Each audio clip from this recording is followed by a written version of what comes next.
I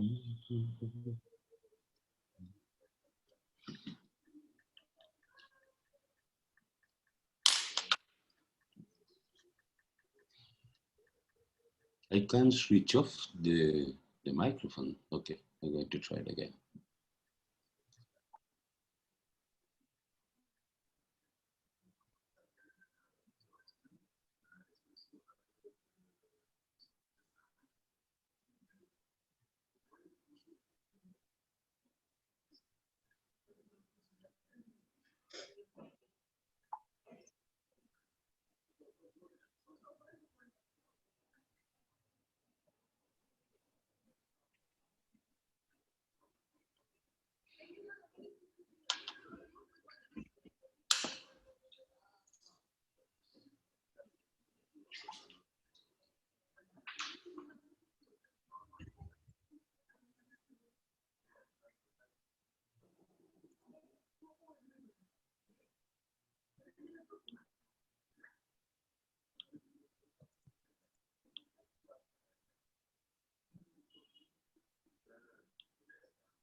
Je vais demander à Lova de contacter Puven pour voir s'il sera toujours là. Lova? Oui, bonjour. Oui, bonjour, ça va? Ça va, j'étais en train de le contacter là. J'ai pas vu encore Puven et docteur Sokela. Sokela, je l'ai contacté par WhatsApp. Je vais voir s'ils seront Je suis là. en train de contacter Puven et Pedro. Je ne le vois pas encore Oui. non plus. Oui. Je vous tiens au courant. D'accord.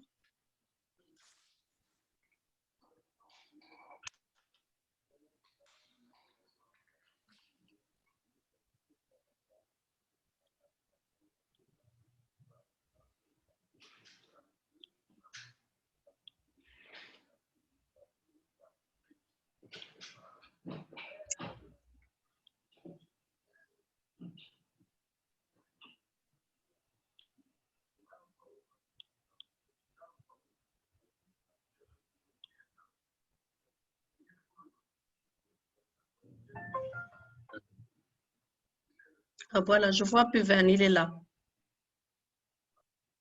Oui. Je contacte Pedro. Patrick et Pedro.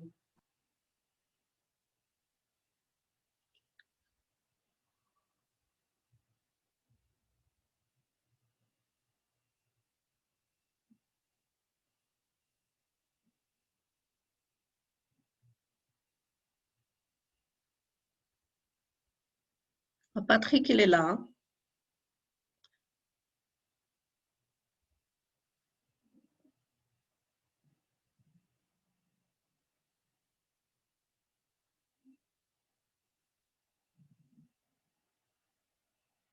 Good morning, Puven. Good morning, Dr. Nayat. How are you? Good to see you. Good to see you. Long time. Yes. I hope you, the family, and all of our colleagues are safe.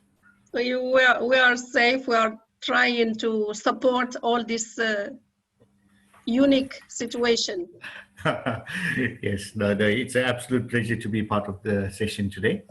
Tell me, can you hear me clearly? Because sometimes our network does drop a bit. We hear you very, very well, but okay. The picture is not clear. Yeah, I think that's to do with our bandwidth. Unfortunately, we may not get video. I may just drop video for a while. But, okay. I'll try best, yeah. But we hear you very well. Okay, thank you.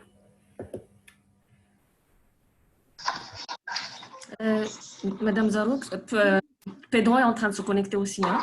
D'accord. Voilà, donc.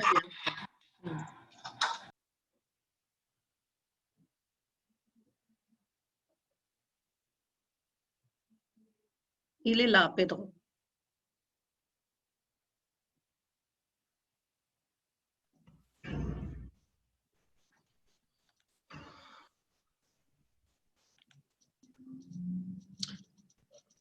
Dr. Najat, good morning. Good morning, everybody. Dr. Patrick. Good to see you. How are you doing? Fine. Great, Fine. thank you. I'm supposed to be on holidays, but I cannot miss this 5th regional consultation. I do understand. That's why I'm joining you as well. Yeah, thank you. Thank you for being here. Thank you so much. you. We really appreciate. Thanks. Alors, c'est Bachir.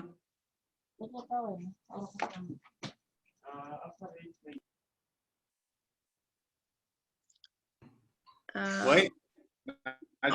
On a tous nos invités qu'on attend, ils sont là. Dès que vous souhaitez qu'on démarre. D'accord, on va démarrer juste une minute, le temps qu'il active le partage de l'écran. C'est bon, vous pouvez le faire. Oui, c'est bon. Oui.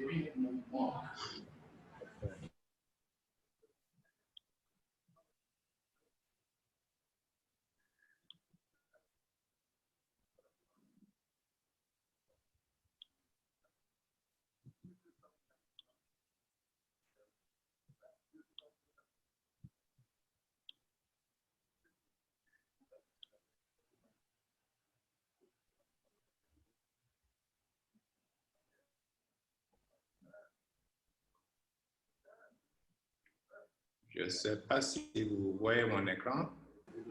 Oui, c'est bon. Mais moi, je ne le vois pas, c'est ça. Je ne vois pas mon écran. Plein écran, il faut mettre plein écran. Plein écran. En bas. Voilà. OK. Bien, on va démarrer. Bonjour tout le monde. Good morning, everybody, and bon dia, Maria. Good morning. Good morning. Morning. Bon dia. Good morning. Bon dia. Bon dia. Alors, il y a un dispositif d'interprétation sur les 3 langues. Donc, vous pouvez vous connecter sur le français, on French, English, portugais. Et il y a une traduction simultanée. Existe uma tradução simultânea em todas as 3 línguas, on pode escolher o canal. Communication en français. Alors, bonjour tout le monde, mon nom est Bachir Kanouté. Je suis le coordinateur de ECOPOP, une organisation internationale basée au Sénégal. Et en même temps, j'assure le point focal de l'Observatoire international de la démocratie participative pour la région Afrique. Au nom de ENDA, au nom de l'Observatoire, au nom de cités et gouvernements locaux unis d'Afrique, mais Madame Zarouk, qui représente son secrétaire général, le dira en des termes plus clairs. Donc, au nom de toutes ces organisations, je voudrais vous souhaiter la bienvenue sur la plateforme pour cette 5e et dernière consultation sous-régionale sur la réponse des villes et des territoires africains dans la gestion de la pandémie du coronavirus. Merci à tous d'être là et d'être virtuellement rassemblés. Avant d'aller plus loin, vous me permettrez une pensée pieuse pour les populations, en tout cas de la sous-région Afrique de l'Ouest, fortement impactées par les inondations. Il y a eu plusieurs maisons qui sont, plusieurs dégâts matériels et plusieurs décès. Malheureusement, c'est le Sénégal, c'est le Mali, c'est le Niger, c'est le Burkina Faso et je pense que dans plusieurs pays d'Afrique, ces inondations ont fait des impacts. Donc, au nom de tous, une pensée pieuse à ces populations qui sont impactées. Je voudrais présenter les excuses de M. Jean-Marc Yassé, qui est le président de l'Observatoire de la démocratie participative, l'Observatoire international. Jean-Marc Yassé est le maire de Cocody, en Côte d'Ivoire. Il a présidé toutes les 4 consultations sous-régionale et il a aussi présidé la consultation régionale qui s'est tenue au mois de juillet, le 14 juillet exactement. Aujourd'hui, malheureusement, les contraintes de l'agenda font qu'il n'est pas avec nous. Également, présenter les excuses du secrétaire général de Cités et gouvernements locaux unis d'Afrique, qui aussi, à cause d'un conflit d'agenda, n'a pas pu être avec nous, Jean-Pierre Elombassi. Il est représenté par Dr Nadia Zarouk, notre amie et notre sœur, qui est directrice de l'Académie des collectivités locales. Donc, au nom des deux personnes, je voudrais vous présenter les excuses. Quelques mots sur l'observatoire qui co-organise cet événement avec ENDA et avec CGLU. C'est une organisation internationale basée à Barcelone et qui regroupe aujourd'hui plus de 10 000 villes et territoires qui sont membres et qui ont en commun la pratique de la démocratie participative. Il y a plusieurs outils, il y a plusieurs dimensions de la démocratie participative, mais cet observatoire dont le siège est à Barcelone et qui a des bureaux régionaux dans chacun des continents regroupe environ 10 000, c'est un réseau puissant qui regroupe environ 10 000 collectivités territoriales, 10 000 villes, 10 000 territoires. Pour notre part, nous dirigeons le bureau Afrique qui organise ces consultations et ce bureau fait environ 957 villes qui sont membres et réparties sur 27 pays d'Afrique. Je voudrais, au nom de cet observatoire et au nom de toute l'organisation, vous dire merci pour votre présence. Et également merci à ceux qui se sont joints à nous. Je reviendrai tout à l'heure là-dessus, qui sont des panélistes et qui vont échanger avec nous sur cette question lancinante de la réponse des villes à cette pandémie qui est là depuis plusieurs mois maintenant. Donc les panélistes que je reviendrai tout à l'heure pour présenter pourront partager leur expérience sur les réponses que les villes ont apportées. C'est essentiel, c'est capital parce que nous nous sommes rendus compte que dans la gestion de cette pandémie, les villes et les territoires ont été en ligne de front pour apporter les réponses. Donc, tout à l'heure, nous pourrons partager sur ça. Mais quelques éléments de contexte avant d'aller plus loin.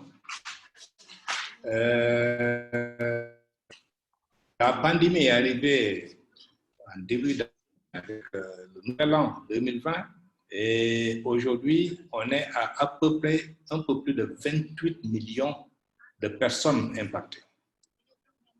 C'est nombreux, c'est beaucoup.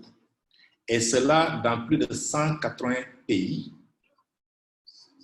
sur les 5 continents.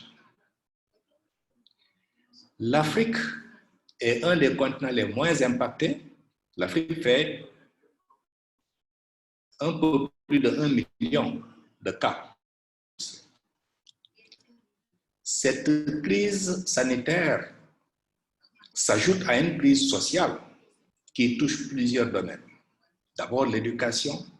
Le système éducatif a été totalement déstructuré un peu partout dans le monde, mais encore plus en Afrique. Puisque dans les autres continents, si les gens ont pu mettre en place des solutions digitales, en Afrique, ça n'a pas été le cas et très souvent, le système éducatif a été impacté. La crise a eu de l'impact aussi sur la cohésion sociale. Nous avons vécu des situations que je qualifierais de presque traumatisme, parce que l'Afrique n'avait pas connu une situation où on lui dirait, bon, il faut respecter les distances, il faut respecter la distanciation sociale avec l'autre, la distanciation géographique avec l'autre. Donc, ça a été presque un traumatisme que l'Afrique a vécu. Du point de vue de la culture, notre culture a été fortement agressée sur plusieurs points. Et cela a eu de l'impact sur des populations souvent les plus vulnérables ont fortement subi les conséquences et les impacts de cette crise sanitaire. À côté de la crise sanitaire, nous avons aussi noté une crise économique. Avec une baisse de la croissance. Dans plusieurs pays, on pensait que l'Afrique, bon, qui était un peu épargnée, allait avoir une croissance positive, pas importante, mais quand même positive, de l'ordre de 1 à 2%. Les dernières statistiques montrent que la récession touche l'Afrique. Et les dernières statistiques montrent que peut-être que l'Afrique aura aussi une croissance très difficile. Cela a eu de l'impact sur la perte des emplois. Beaucoup d'entreprises, surtout celles informelles, et Dieu seul sait que l'Afrique compte près de 80 à 85% d'acteurs économiques qui sont dans l'informel. Et donc, beaucoup de ces acteurs se sont retrouvés sur les carreaux. D'une part parce qu'ils ne pouvaient plus faire leur travail, du fait des mesures de restriction dans le déplacement, dans la mobilité. Mais d'autre part parce que, étant des entreprises, des micro-entreprises souvent informelles, ils n'ont pas un capital économique derrière qui peut les soutenir. Ce qui fait que beaucoup d'entreprises se sont retrouvées sur les carreaux avec des difficultés énormes pour comment ils vont faire pour relancer leur activité économique. Du point de vue des infrastructures, ce qu'on a constaté, c'est que bon, très souvent, ces infrastructures ne sont plus accessibles. Si je prends le cas des infrastructures sanitaires, pour une bonne partie, du fait de la présence de la maladie, ceux qui sont malades, ceux qui ont d'autres maladies ont du mal à aller, puisque la crise de la pandémie a aussi un impact à ce niveau-là. Et c'est donc dans ce contexte que nous avons observé avec les études, avec les constats et avec les échanges qu'on a eus que les collectivités territoriales, les villes, les territoires ont joué un rôle important dans la gestion de cette crise pandémique, dans la prévention, dans la protection sociale. Très souvent, les maires, les territoires sont en première ligne pour apporter les premiers secours aux populations en détresse, dans l'accès aux services publics, notamment comment assurer la continuité du service public. Je dirais même dans la protection sociale aussi pour l'offre de kits alimentaires, puisque très souvent, les populations ont eu des difficultés pour s'alimenter. Et aussi, ils ont joué un important rôle dans l'éveil des consciences, dans la sensibilisation, dans l'information, pour que les populations sachent qu'est-ce que c'est que cette maladie et comment est-ce qu'on peut la prévenir.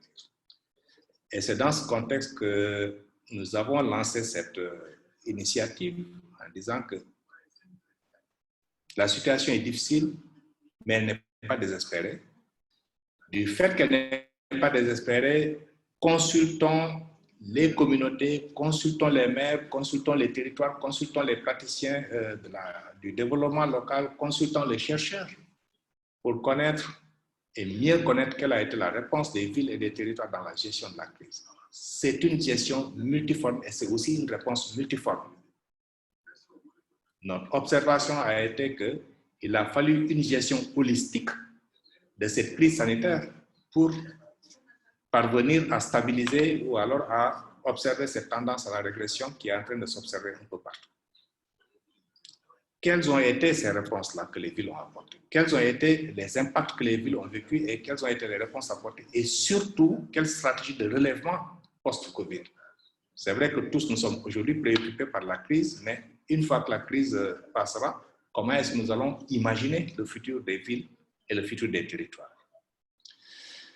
Et donc, c'est dans ce cadre qu'on a lancé ces consultations depuis le 14 juillet, ouvert ici sur la même plateforme avec la participation de l'Union africaine, avec la participation de CGLU, avec la participation du système des Nations Unies, notamment par ONU Habitat. Nous avons lancé la consultation régionale et nous avions dit, au-delà de la consultation régionale qui concerne toute l'Afrique, il faut qu'on ait des consultations plus proches des communautés, plus proches des régions, et plus proche des acteurs qui sont dans ces régions-là, notamment les autorités locales, les ministères en charge des départements techniques qui interviennent sur cette question-là, les structures d'appui aux autorités locales, Très souvent, dans plusieurs pays, ils ont mis en place soit des plateformes, soit des réseaux, soit des équipes qui leur apportent un soutien, un appui. Consulter également la société civile et les universités qui ont l'avantage d'être en retrait de l'action et d'observer et de pouvoir analyser de manière plus froide et d'apporter la réponse et l'observation qu'ils ont fait. Mais consulter aussi les partenaires techniques et financiers qui très souvent ont dû réorienter une bonne partie de leurs ressources vers d'autres secteurs qui n'étaient pas prévus, puisque la crise est venue sans crier gare. Et beaucoup de programmes qui avaient été ficelés se sont retrouvés à l'arrêt, ce qui a nécessité une réorientation des ressources pour la prise en charge de la crise.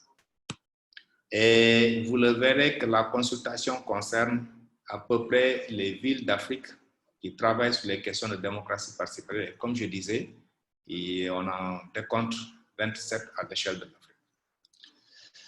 Et nous avions commencé la première consultation pour l'Afrique de l'Ouest le 28 juillet, suivie de celle de l'Afrique du Nord le 11 août, ensuite l'Afrique centrale le 20 août, ensuite l'Afrique de l'Est le 3 septembre et la 5e et dernière consultation se tient aujourd'hui. Et à l'issue de tout ce processus, nous comptons tirer les enseignements et produire un document qui permettra de dire quelle a été la réponse des villes et des territoires, comment est-ce que les autorités locales, comment est-ce que les organisations de la société civile, comment est-ce que les communautés se sont mobilisées pour faire face à la crise de la pandémie. Évidemment, l'autre jour, en discutant avec quelqu'un de l'Union africaine, il me dit « Oui, mais il faut consulter la diaspora, c'est la 6e région. » Je lui dis « Oui, vous avez parfaitement raison. Peut-être qu'on aura d'autres mécanismes qui nous permettront de nous concerter avec eux et d'avoir leur point de vue, surtout quel a été leur apport dans la gestion de la crise. Puisqu'il est clair que la diaspora, dans certains pays, a apporté un grand secours à leur pays d'origine. Et donc, quand nous avions lancé la consultation, nous avons voulu avoir des réponses autour de 3 points. Quel a été le vécu et les expériences des villes et des territoires dans la gestion de la crise du coronavirus, la pandémie du coronavirus? Deuxième question, quel a été l'impact sur le développement local, sur la démocratie et sur la participation citoyenne? Je disais tantôt qu'on a eu de l'impact sur l'accès aux services publics, on a eu de l'impact sur l'économie, etc. Dans votre cas, dans votre pays, dans votre ville, quel a été l'impact sur ces différents points? Et enfin, quelles sont les stratégies de relèvement post-Covid que vous imaginez et qui me semblent essentielles? J'insiste très souvent là-dessus en disant que c'est maintenant qu'il faut imaginer le futur de l'Afrique. C'est maintenant qu'il faut imaginer le futur de nos villes pour trouver des solutions innovantes. Dans tous les cas, un nouvel ordre va s'établir et ce nouvel ordre, nous devons être des acteurs pour écrire notre futur. Donc, la question vous sera posée de savoir dès maintenant quelles sont les stratégies de relèvement et de résilience que vous avez imaginées pour les mettre en application dans les villes. Pour cette consultation, il y aura une partie protocolaire d'ouverture. Je suis en train de présenter le contexte, mais je donnerai par la suite la parole à Dr Nadia Zarouk pour prononcer une allocution au nom de CGLU. Et ensuite, nous donnerons la parole successivement à des panélistes. Maria Helena Langa, une grande dame de Mozambique, elle est mère de Mandla Kazi. Elle a eu plusieurs fonctions. Je vais m'en limiter à celle d'avoir présidé le REFELA. Le REFELA, c'est le réseau des femmes élues locales d'Afrique. Je l'ai connu dans plusieurs contextes, en Tunisie en 2015. Ensuite, la première fois que l'Observatoire a organisé sa réunion mondiale en Afrique, c'était à Mozambique.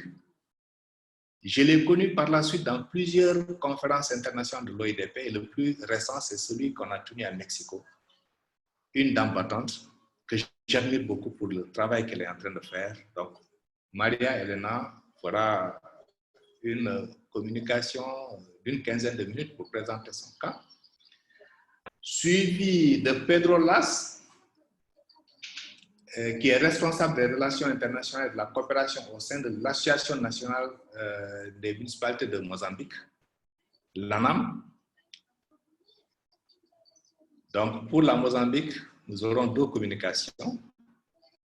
Ensuite, de Zambie, nous aurons Ernest Soumani, qui est coordinateur du centre consultatif pour le Covid des autorités locales. C'est une innovation, puisque j'ai compris qu'en Zambie, les autorités locales ont pu mettre en place un dispositif pour apporter une réponse coordonnée à la crise du coronavirus. Donc, nous donnerons la parole à Ernest Soumani. Après, d'Afrique du Sud, nous aurons 2 intervenants.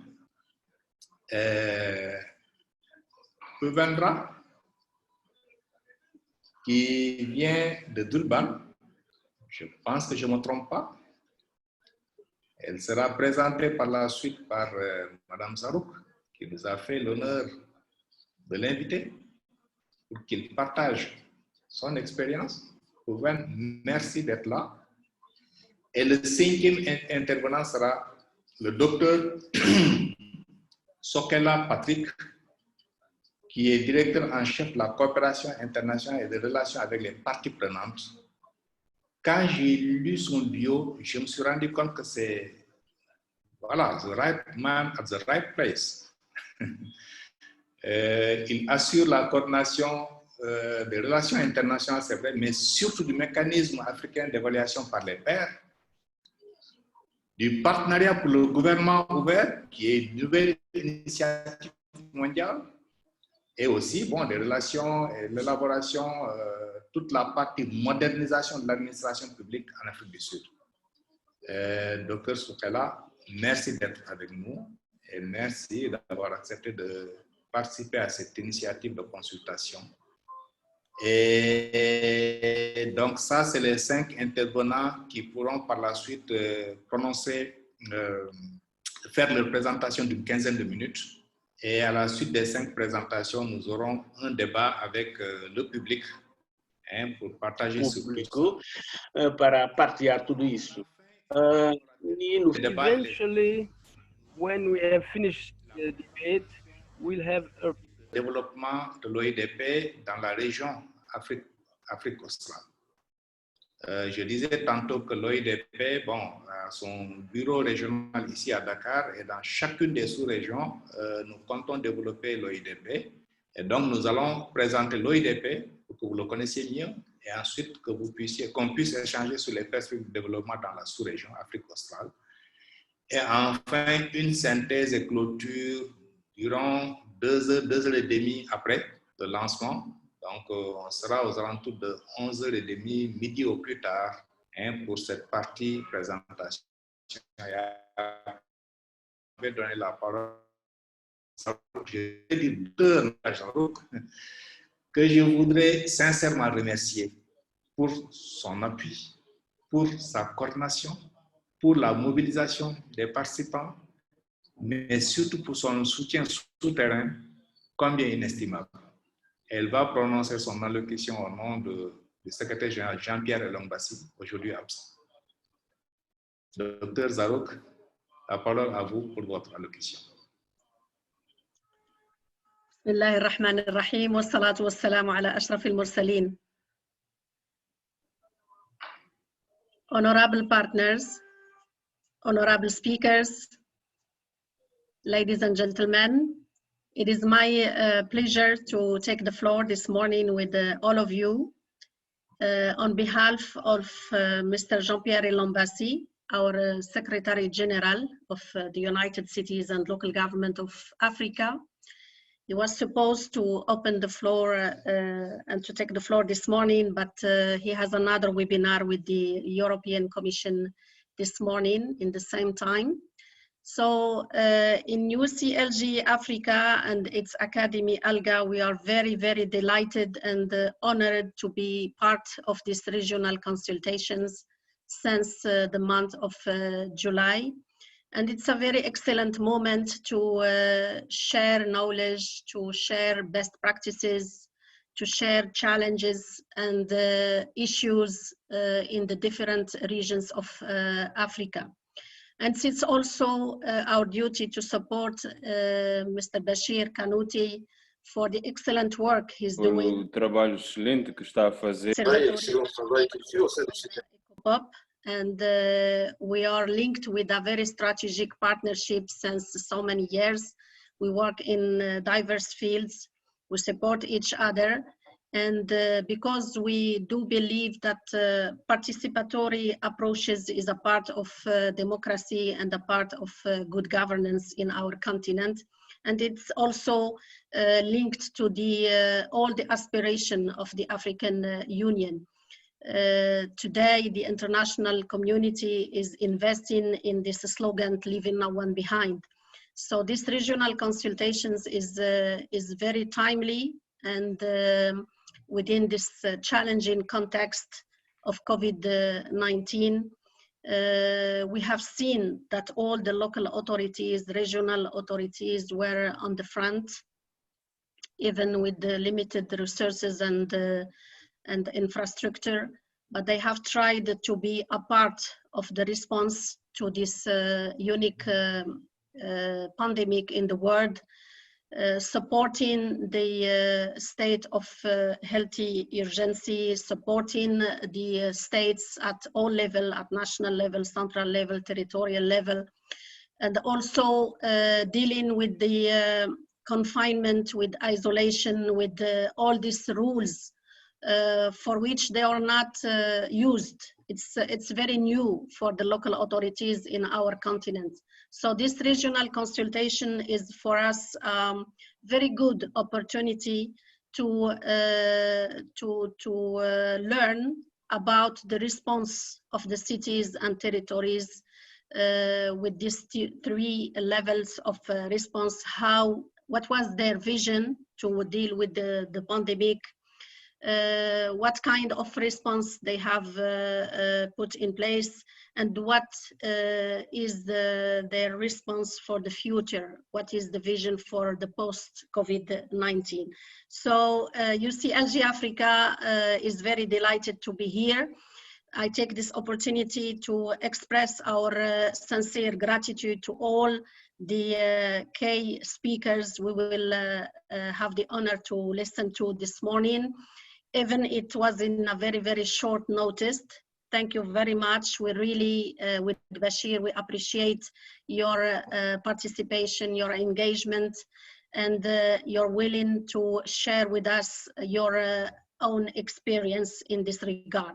Thank you very much, and I give the floor to Bashir for the continuation to this of this regional consultation. And the last word I would like to say is we will try with Bashir to organize a regional consultation with the diaspora. Why not? Thank you very much. Mais merci bien, Naja, c'est une bonne initiative. Ok, on va organiser cela. Je pense que c'est important, effectivement. Les représentants de l'Union africaine ont insisté. Bon, j'ai dit oui sans trop le croire, mais bon, quand j'ai lui dit il faut le faire, on va le faire ensemble. Et donc, ce sera avec plaisir. Il y a des diasporas dispersées à travers le monde et c'est important que cette cinquième sous-région soit aussi consultée pour connaître son point. Donc, merci. On va y aller ensemble. Mais peut-être que pour cette cinquième consultation, je vais te laisser la modération. Hein? Comme l'essentiel des participants ont été introduits par vous, je vais vous laisser la modération. Je vais juste faire un cadrage et je reviens vers vous. Alors, la consultation telle qu'on la souhaite, c'est alternativement la parole sera donnée à tout un chacun pour des communications de 15 minutes. À la suite des 5 présentations, nous allons ouvrir des échanges avec les participants. Ces échanges les questions viendront sous 2 formats. Ça peut venir sur le chat, la plateforme. Donc, ceux qui veulent poser des questions dispersées à travers le monde, je vois que l'Europe est représentée, je vois que même quelqu'un d'Haïti est là. Il doit faire très tôt là-bas. Je vois que l'Afrique est représentée. Donc, les questions peuvent venir sur la plateforme et nous allons nous faire le plaisir de le lire et de le répercuter aux intervenants. Les questions, bon, exceptionnellement, on peut prendre un ou deux intervenants aussi qui lèveraient la main pour intervenir, témoigner et partager l'expérience. Et à la suite donc, des questions, nous redonnerons la parole aux panélistes pour qu'ils puissent répondre aux questions qui ont été posées. Et après cette interaction, je reviendrai pour présenter les perspectives de développement de l'OIDP pour la région Afrique. Et à la suite de ma présentation, j'ouvrirai encore des débats. S'il y a des questions de clarification, d'approfondissement pour les uns et les autres, on pourra répondre. Et à la suite de tout ça, nous allons faire la clôture. Donc, Naja, aujourd'hui, c'est la dernière consultation et je vais vous transférer tous mes pouvoirs pour modérer cette dernière consultation avec les 5 panélistes qui sont présents et que je voudrais dès maintenant remercier pour leur participation, pour leur contribution et surtout pour avoir pris leur temps pour partager leur expérience de la gestion de la COVID, qui est une préoccupation mondiale à laquelle l'Afrique doit apporter des réponses claires et structurées. Sans plus tarder, Nadia, je vous redonne la parole pour la modération de cette consultation-là. Merci Bashir pour cette confiance. Thank you very much. So we will have the honor to listen to Miss Maria Langa. She is the mayor from Mozambique, and she is the former chairperson of REFELA, the network of female elected officials of Africa. And I had the honor to work with her for so many years. Bom dia a todos e a todas. Bonjour, Maria. Bonjour. Thank you for being here. And we will be very, very delighted to listen to you and to learn from you your own experience on how do you respond to the COVID-19, in which way, and what is your vision for the post-COVID-19. Thank you very much.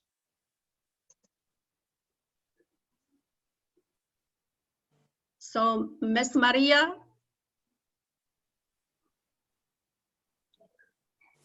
Muito obrigada. The floor is yours. Bom dia a todos.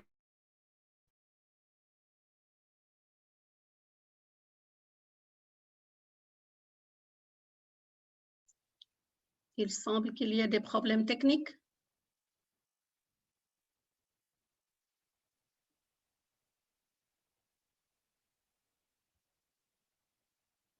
Maria, est-ce que vous êtes toujours là?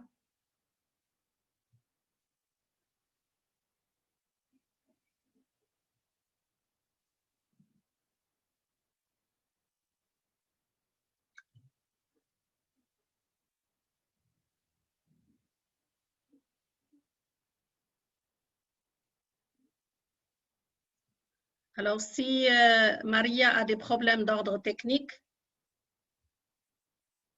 on va attendre peut-être qu'elle résolve son problème. Je vais demander à Lova de la contacter ou Safia et nous donnons la parole. I will give the floor to Mr. Ernest Soumani.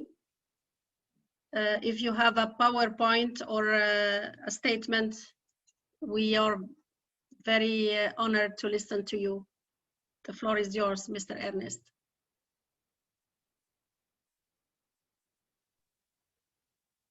Thank you. The mic, please, the mic. Oh, Maria is here again. Desculpa, perdi a rede. Okay, sorry, Maria. Ernest, Maria is here again, so it's very, very well. Are you ready, Maria, to make the presentation? Yes, I am. So I apologize, sorry. Ernest. Go ahead, Maria, please. Sim, queria pedir desculpas. É mesmo problema da internet. A rede não está muito bem do meu lado. Mas n'est pas stable de mon côté, mais je voulais commencer par remercier cette opportunité que nous a donnée de partager. De Manjacás. Conseguem me ouvir? Conseguem me ouvir? Madame Zaro? Oui, on vous entend. Ah, ok. Ah, muito obrigada. Sim, o desafio da Covid-19 encontrou-nos a todos desprevenidos. É uma doença nova que criou grandes transtornos quando nos apercebemos da situação no nosso país.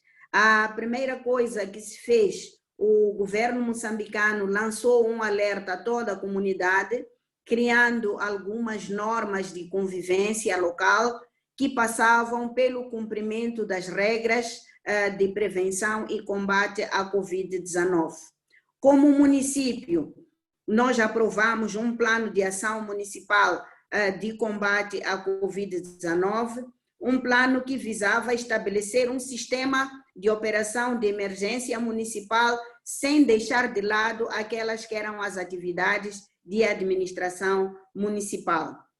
Por outro lado, tentamos compreender melhor os riscos de propagação ao nível do município, fizemos de tudo para reduzir a transmissão de Covid no nosso município, criamos uma estratégia de proteção dos grupos de risco e fortalecemos o sistema de salubridade e ação social, assim como a expansão da comunicação de risco e o envolvimento de toda a nossa comunidade neste grande desafio que é o combate à Covid-19.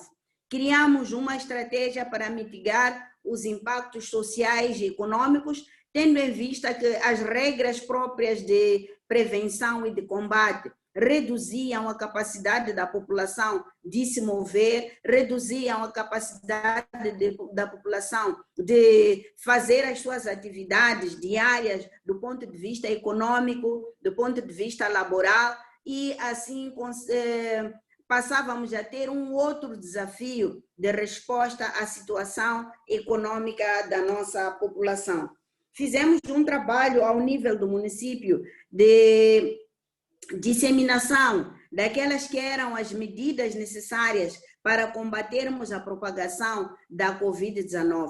Podemos dizer que no nosso país nós temos cerca de 5.269 casos, dos quais 2.960 já estão recuperados e tivemos até agora 35 óbitos, mas ao nível do nosso município nós tivemos apenas 9 casos, dos quais estão todos recuperados. Podemos dizer que para isso valeu o trabalho de sensibilização, o trabalho com a nossa comunidade ao nível da base, no sentido de fazer cumprir com todas aquelas que são as regras de prevenção, a partir do distanciamento social, a obrigatoriedade do uso das máscaras, a obrigatoriedade da lavagem das mãos. Trabalhamos com todos os setores econômicos e sociais no sentido de fazerem com que cada instituição, cada residência pudesse ter condições para que as pessoas estivessem todo momento a cumprir com a situação, com a necessidade de lavagem das mãos, com um melhor sistema de salubridade, enfim, fizemos com que a nossa comunidade, a todos os níveis, percebesse que para que a Covid não atingisse, de certa forma, o nosso município, devíamos cumprir com todas aquelas que eram as regras de combate e de prevenção. Por outro lado, nós, com a situação do confinamento da população, era preciso buscar uma outra estratégia de vida, sensibilizar a população para que tivesse novos hábitos. Novos hábitos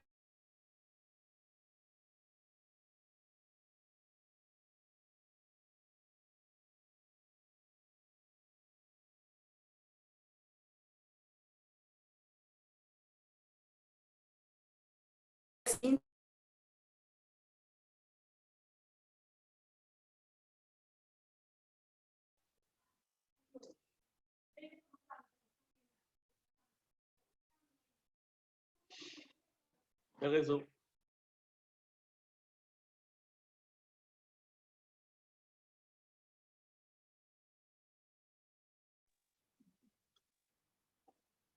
Bachir, On me dit qu'il y a 2 canaux de traduction en anglais. Je sais pas ce qui se passe. Plus les difficultés. Il y a 2 canaux. Oui, c'est écrit sur le chat. Oui, je n'ai pas entendu, Nadja. Il y a Puven qui nous dit qu'il y a 2 canaux de traduction. Afrique diz que há 2 canais de traduções em inglês. Plus il faut désactiver, une fois que vous choisissez la langue, il faut désactiver le son original. OK. Hein? Donc, si vous choisissez l'anglais, il faut désactiver le son original, comme ça vous n'allez plus entendre le son original. D'accord. Ouais. Mais il semble que Maria a toujours des difficultés pour... C'est le réseau, c'est son réseau. Je vois que oui. c'est à son niveau. Oui. Oui, c'est son réseau qui est un peu faible. Bon, peut-être qu'on peut continuer avec Pouven et certainement revenir vers elle, le temps que sa connexion se rétablisse. C'est plutôt Ernest Soumani qui prend la parole. Oui. Alors, je ne voudrais pas qu'il y ait de perturbations.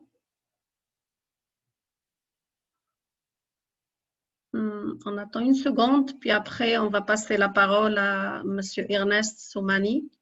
Oui, c'est le réseau. Oui. C'est son réseau qui est faible. So, let me please, I understand the issues faced by Honorable Maria. So we will give the floor now to Mr. Ernest Soumani. He's from Zambia, from the Local Government Association of Zambia, and he's the coordinator of Center Advisory Center for Local Authorities. I think this is the first time I have the honor to learn about such initiative. So please, if you have a PowerPoint or a statement, the floor is yours, and we are very honored to have you with us this morning. Thank you very much. Thank you very much. I hope everyone can hear me. Yeah, it's good. Thank you. Okay, like has been said, my name's Ernest Soumani. I am the coordinator for what is called the Local Government Association of Zambia COVID-19 Advisory Center.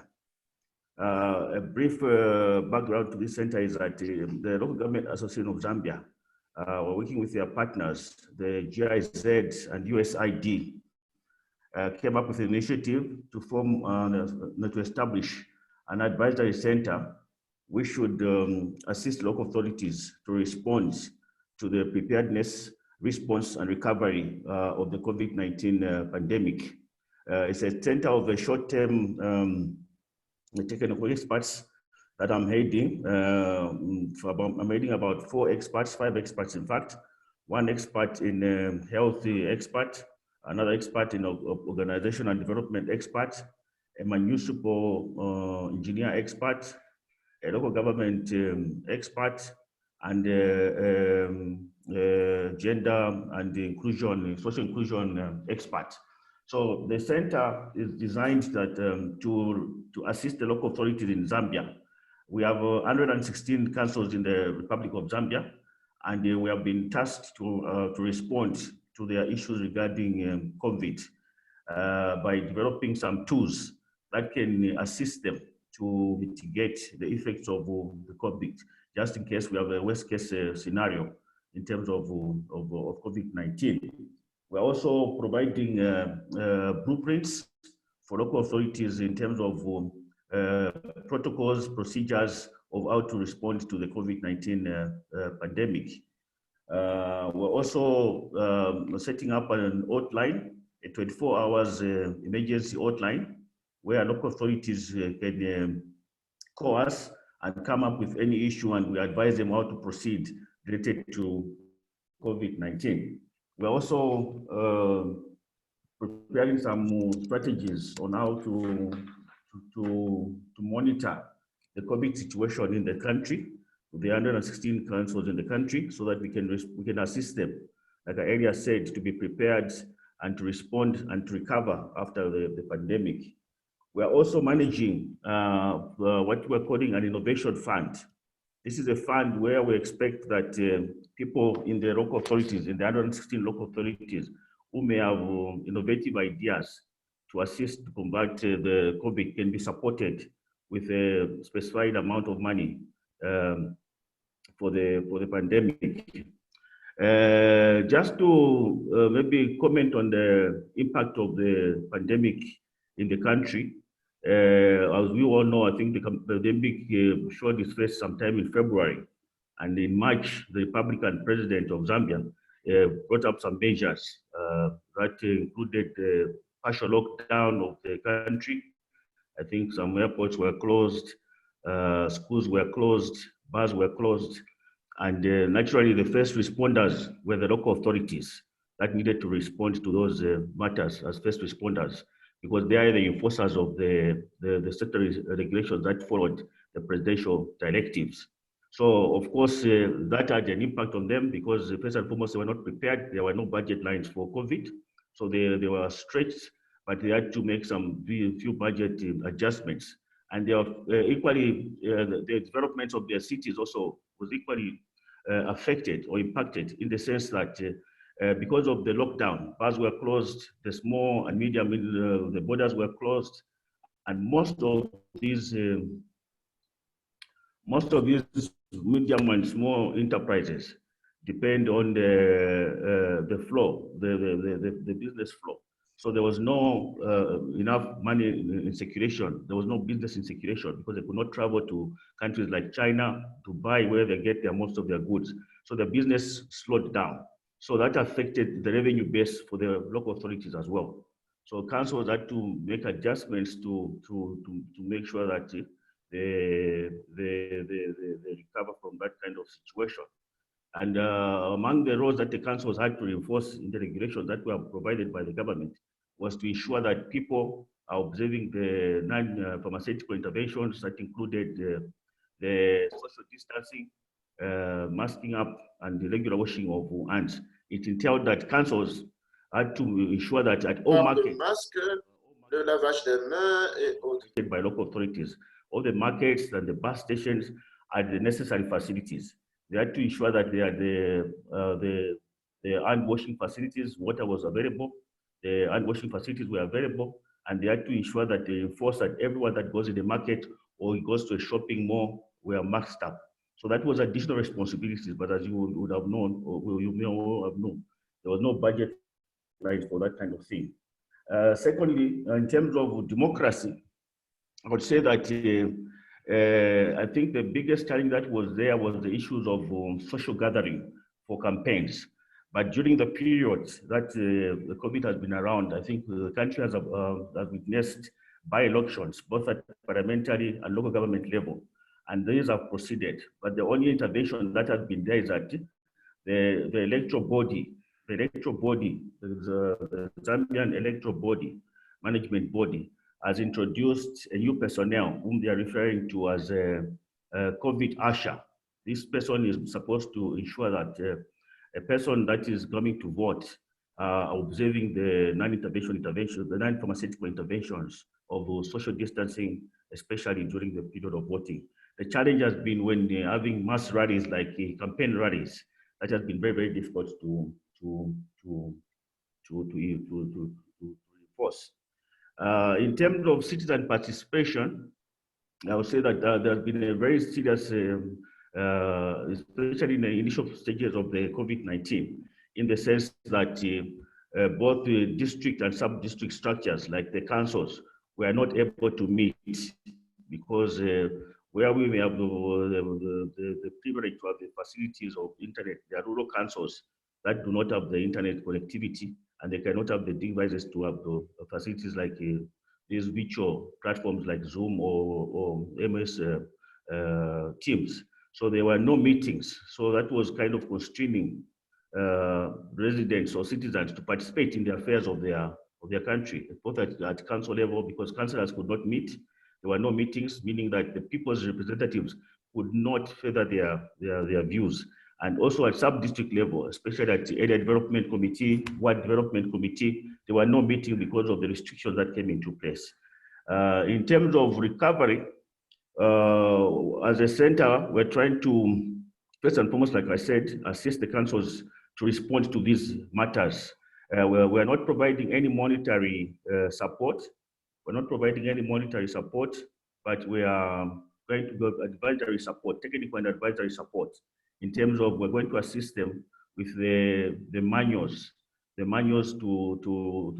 see how they can have recovery, which will have a step-by-step guide on economic recovery. And in these manuals, we're emphasizing on the local authorities to embrace the private sector, especially the SMEs.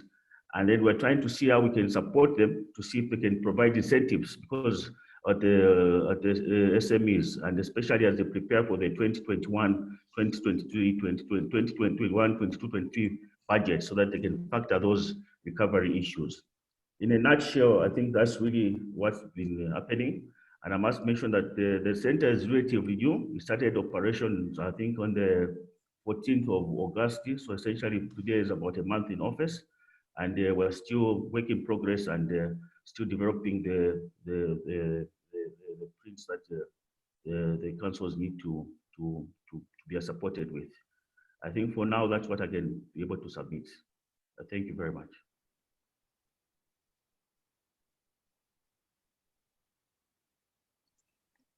Thank you very much, Mr. Soumani, for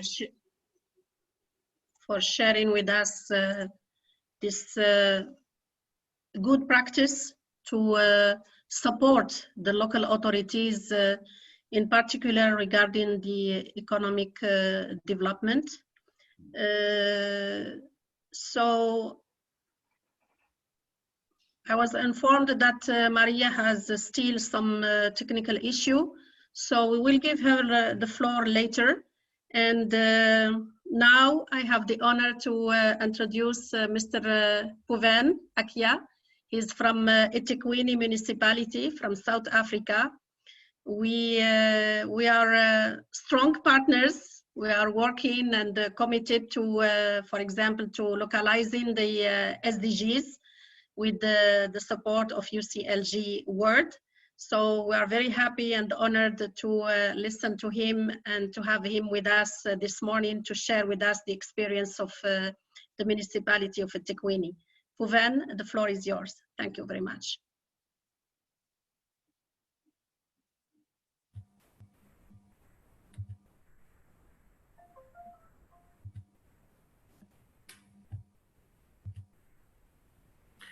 Thank you, Dr. Inat and fellow colleagues, all protocols observed. I'm Puven, I'm from eThekwini Municipality, Durban. It's a pleasure to share some of our experiences in this live exchange today. Just to give you some context, we are a city of approximately 3.7 million citizens. However, that number can actually increase up to 3.9 million based on daily migration figures coming in from surrounding areas. So our first positive COVID case was on the 5th of March, and the first reported death was on the 27th of March. And we've got a national state of disaster that was declared at a national level, and the associated regulations have actually come into effect. So the actual day, or the first day of the hard lockdown, was on the 27th of March. It was initially for 21 days, and thereafter it was extended to 14 days. And subsequently there's been a easing of the lockdown levels, depending on the rate of infections and the ability of the healthcare systems to actually provide an effective level of service itself. So when we actually talk about the alert levels itself, it's actually 5 levels that have actually been defined. Level 5 is practically your hardest lockdown level. And there's drastic measures to contain the actual virus itself. that period was in the region of just over 28 to 35 days of hard lockdown within South Africa itself. Thereafter, we went into level 4. It's still extreme precautions, but we have to look at limiting the transmissions itself. As you move to level 3, 2, and 1, greater parts of the economy start to open up. However, we must indicate that the precautionary measures are actually still in place, and that is actually critical for development moving forward, is that whilst we open up the economy and then so forth, we also need to ensure that the health protection and protocols are actually observed. So currently we're in level 2, and we find various sectors of the economy actually opened up to practice at the moment. Our COVID Council is actually meeting today at a national level to assess the state of infection and alert levels within the country itself. So what is our current status? So we've had just under 650,000 positive cases identified. We've got a very impressive and good recovery rate, almost 89 to 90% in terms of recoveries from COVID itself. We do have a concern around the high death rates of 15,000. And on Sunday, the infection levels on a daily basis was 1,579. I just quickly looked up what was yesterday's infection rate. Yesterday was in the region of 956. So we from KZN, our metropolitan municipality is located in KZN, and we've actually got the second highest levels of infection at the moment, which is just under 117,000 confirmed cases in eThekwini itself. So how have we targeted, or what are some of the measures that we've used? So the first, we look at homelessness. Under lockdown level 5, the city had to make provisions for citizens who do not have permanent homes within the city itself. So the city collaborated with NGOs, and we developed a plan of action to actually address the homelessness itself. Our partners within the NGO fraternity itself had a better experience and understanding and knowledge around how to address the challenges of homelessness, as this is actually part of the suite of services offered by NGOs itself. And therefore, it was actually quite important for us to ramp up our support to homelessness citizens within the city, is to actually build on knowledge that already existed. So we started to create those partnerships with the NGOs itself. We made available emergency budget through the city budget allocations itself to assist with finances itself. And it was actually quite heartening to note that, you know, the private sectors and actually individuals themselves actually provided relief to our efforts via corporate social responsibility investments. And the city continues to engage with businesses and individuals to support our homeless program itself. So the first phase of the homeless was really we made our exhibition center open, or some of our facilities open or available to screen the homeless citizens first. So it was a very much a multidisciplinary approach where we involved national, province, local, NGOs itself. Over 3,000 homeless were screened, and from that process, we allocated them a space at a COVID facility for the duration of the lockdown itself. We had separate facilities for women, children, and men, and obviously family units as well. Where possible, we tried to keep families together. However, if this was not possible, it was not always possible. We needed to take some social issues into consideration itself. Extreme support.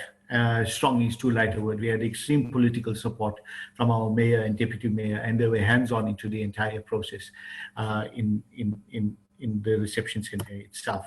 So what was the COVID facility? The COVID facility largely looked at 6 facilities across the city itself. It concentrated largely in the central areas or our CBD itself, because that's where the numbers of homelessness were actually the greatest. We used public space as a point for refuge for the vulnerable, and just highlighting the importance of public space and the impact it can actually play in cities itself. Citizens in each of the facilities had access to water, sanitation, 3 meals, mattresses, blankets, access to disinfectants, sanitizers, and protection from harassment itself. And if your primary defense is actually good hygiene from water and sanitation, it was very, very important that these facilities or the citizens who are most vulnerable at this stage actually have access to that. In short, the most basic of basic needs were actually catered. Note that whilst the city and NGO community work tirelessly to address the situation, it's not without challenges. And we actually thank all participants who actually assisted us in addressing the challenges that we've actually faced itself. So what were some of the challenges that we actually faced? With lockdown in place and partners did not have the ability to ramp up supply. And this actually talks across the entire procurement change itself. Because of the sudden lockdown, we needed to acquire facilities, we needed to acquire services urgently.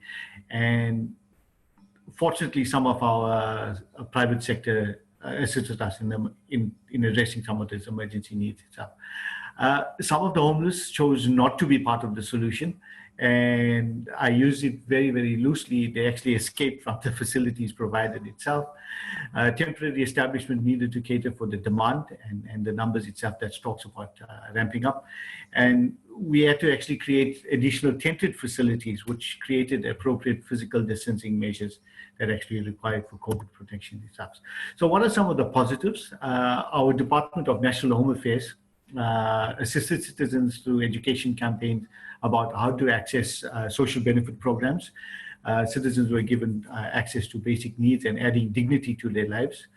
Citizens who were victims of substance abuse, we used that opportunity to provide much needed counseling and rehabilitation, and that was largely through our NGO initiative itself. Social interaction programs, exercise, non-contact sports, art classes, and it was really about building hidden talent, unearthing that hidden talent, but also adding some quality of life and meaning to various citizens within the city itself. Access to facility and services that were not exposed or they were not exposed to in previously. So in one of the evenings, we had a movie and popcorn night, ability to access municipal LED opportunities, educational programs, and so forth.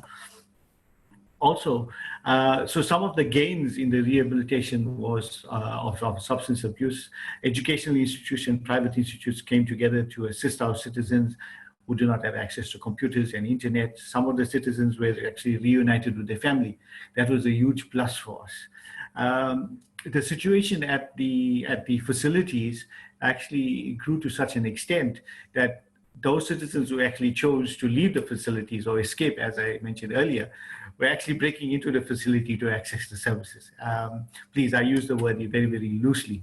However, to protect the current citizens, those re-entering had to go through the entire administrative and screening processes, so not to engage or expose them to any further virus or diseases itself. Those citizens who exited the facilities of their own wishes could not be. And this was n'ont pas pu accéder aux services. Facility was actually compulsory. Donc, en termes de services essentiels, l'augmentation de l'accès à l'eau a été effectuée. Donc, les besoins essentiels. We actually ramped up our service needs in terms of provision of water and sanitation to those facilities itself. We ran various education programs with informal settlements on prevention methods, distribution of sanitizers and soap to vulnerable citizens, the relief in payment in terms of basic services itself. We understood that no access to work often meant no access to income. How did the city actually assist in the process? So relief in terms of payment of basic services was one of the processes we put into place itself. A key issue that was on the table was how do we actually ensure food security and and food security programs within the municipality. So that came through the assistance of food parcels, but also ensuring that our soup kitchens and facilities of that nature operated during all levels of the pandemic itself. We've also set up a COVID command council, and this was across all levels of the institution. So, système de COVID, de réponse au council, we had a city managers command council, which basically took decisions, urgent decisions that need to be taken. And then at an operational level, we had a multidisciplinary task team, which also became a command council as well. And so there was a clear line of sight as to what the mayor requested or actually wanted to see in terms of implementation, right from a council and councillor level, right down to middle and senior management. So there was clear au niveau intermédiaire. On savait exactement ce qui devait roles and what was actually the expectations for each of those role players. And I think that is critical in any form, any crisis situation, is a line of sight, but also clearly defined roles and responsibility itself. So we currently, as of last week, just adopted our COVID economic recovery plan. And that basically looks at how can we bring on sectors within the eThekwini economy back on stream so that we can ensure that there's economic development within the city itself. We've also got an economic council that has also been established. As of actually, if I'm not mistaken, Friday, we actually initiated the economic council within eThekwini itself. The next is just a series of pictures. This is the reception center. And you can see our mayor as well as our deputy mayor in the picture itself. The mayor is the one that's giving the thumbs up, and next to him is the deputy mayor, very hands-on in terms of the entire process itself. This gentleman was actually interviewed by our national television station, and he actually wanted to continue his studies, and he was studying in one of the facilities, and business actually came on board and said, listen, what do you need? And actually the next day they actually provided him with a computer, a laptop, learning materials, and so forth. He's actually completing his studies, and he's actually doing quite well in terms of moving his life forward as well. To ensure that people don't actually get bored in the facilities itself, there's various ranges of social programs and entertainment, and this is just a scene of a play that was enacted between some of the citizens that actually were at our COVID facility itself. We're looking at long-term improvements in our citizens' life. So where possible, if any of the homeless actually wanted additional support in terms of building up their local businesses, their creativities and so forth, this is an example of artifacts actually created by one of the citizens. And I actually saw the gentleman selling this at our beachfront. I think it was a weekend ago. And people are actually stopping and engaging, and it's actually quite heartening to see as well. Exercise is important, and this is one of the facilities that was set up at the Moses Mabhida Stadium, our World Cup stadium, just to create some level of wellness with our citizens in the facilities itself. And I think the important point here is that we need to see how we can use all types of facilities that are available to us. And this is how we've actually engaged our stadium to assist us in provision of support itself. Here as well, just another example of the wellness programs that we've actually developed. Very inclusive, so whether it's dancing, exercising, it's about bringing everybody together, but also it's about unearthing talent within our citizens itself, so that they can start using that talent to actually build on and move forward within the city itself. Dr. Inayat, that's the end of my presentation. Thank you so much for your attention, and I'm glad to take any questions during the Q&A session. Thank you. Thank you very much, dear Bhuvan, for sharing with us this holistic vision and strategy to deal and response to the pandemic of COVID-19. And I have a lot of ideas for takeaway Thank you very much. And without any delay, we will come back to Mozambique to listen to Mr. Pedro Lais, responsible for the international relation and cooperation within the National Association of Municipalities in Mozambique. So, Mr. Pedro, are you ready to take the floor? Yes, I am. Yeah.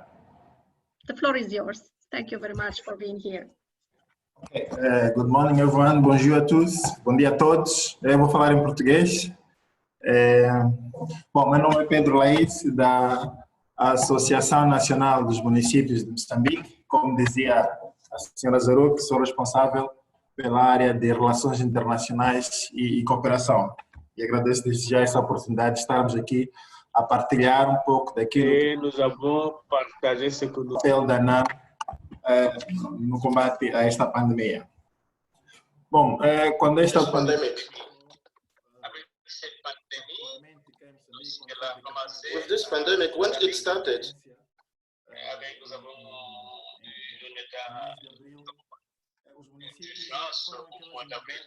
We had a state of emergency. Foram os municípios que estiveram na linha da frente, porque as demandas todas, a pressão toda, era para os municípios. Então, os municípios é que tinham que responder. Era uma situação nova, pouca gente tinha informação daquilo que devia ter sido feito, daquilo que devia ser feito, aliás, para tal. No entanto, então, nós percebemos que os municípios estavam a tomar iniciativas isoladas, já estavam a começar a andar à frente. O que nós fizemos foi contactar o Ministério da Saúde de Moçambique, que é aquela entidade que dá orientações e todas as diretrizes necessárias para a questão da prevenção, para a questão da higienização e por aí fora. Então, o que fizemos foi agrupar todos os municípios numa única plataforma. Nós temos 53 municípios, então juntamos os 53 presidentes dos conselhos municipais, os 53 presidentes das assembleias municipais, os vereadores, os técnicos, numa única para tratar da questão do Covid, que tinha a ver com a partilha de informação que fosse útil para estes mesmos municípios, tinha a ver com a partilha de boas práticas. Havia municípios que já tinham relativamente avançados, portanto era um fórum que foi criado somente para se partilhar essas questões. A ANAM já tinha uma experiência de ter outros fóruns especializados dos municípios, por exemplo, um fórum de gestores de finanças locais, um fórum de gestores de resíduos sólidos. Portanto, apareceu a pandemia, havia necessidade de se trocar um pouco aquilo que foi essa experiência. Então, nós trocamos e nós idealizamos essa plataforma, foi feita, por acaso foi muito simples, foi através do WhatsApp mesmo, e até hoje são trocadas todas boas práticas, toda a informação que seja útil para todos os municípios.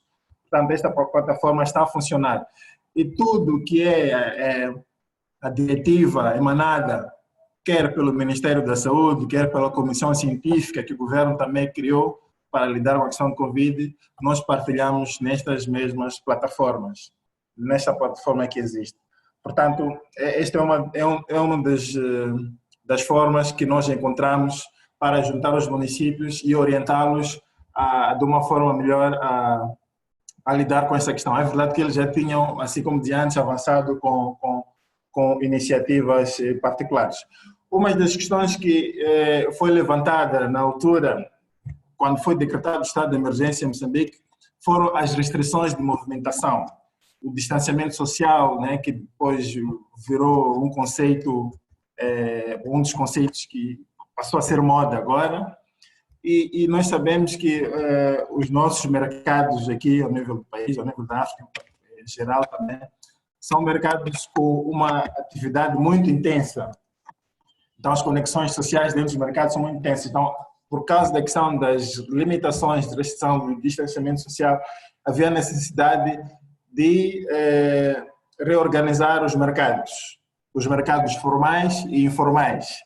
E sabemos muito bem que, bom, no nosso caso em particular, os mercados, quer formais, quer informais, constituem uma das fontes, vamos dizer assim, de receitas dos municípios.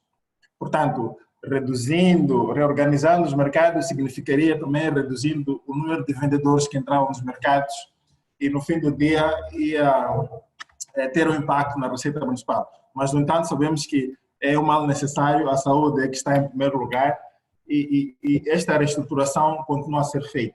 Mas, para que melhor fosse feita esta reestruturação sem grandes impactos, a ANAM juntou outros parceiros, como a UNICEF, o Fundo das Nações Unidas para a Infância, para criarmos um grupo que designamos Task Force Urbana para o combate ao Covid-19. A ideia fundamental deste grupo foi, numa primeira fase, apoiar aqueles municípios com grandes assentamentos informais, portanto, onde havia grande propensão de alastramento da doença com alguma facilidade. E este grupo foi criado e um dos produtos a seguir que nós produzimos, que ainda está na fase de conclusão, foi o guião de transformação espacial dos mercados. Portanto, sabemos que havia necessidade de intervir nos mercados e foi criado este documento para orientar os municípios a gerirem melhor esta mudança de como é que as pessoas deviam estar no mercado, como é que deviam se portar no mercado em relação às distâncias. Então, este grupo composto pela Associação dos Municípios, por nós, pela Il me UNABITAT. semble qu'avec le Mozambique, on a des problèmes techniques de connexion. Ça doit être le réseau, ça doit être la connexion. Ah, conseguem ouvir-me? Can you hear me? Alô? Yes, we are hearing you. Ah, Yeah. ok. Okay. Então, eu dizia que este guião é um produto saído deste mesmo grupo que fazem parte, nós, a Associação Nacional dos Municípios, a Pedro, si vous avez, if you have still some technical problems, you can put your comments on the chat. I'm okay right now. I don't see any problems, but I will do that if I have it. Portanto, este grupo foi crescendo, como dizia, começaram a fazer parte de entidades como o Ministério da Administração Estatal e Função Pública, Le ministère, avec la fonction une des entités. Municípios. E este nosso grupo, a Task Force, criou também um boletim informativo. Portanto, este boletim informativo espelha The ministry.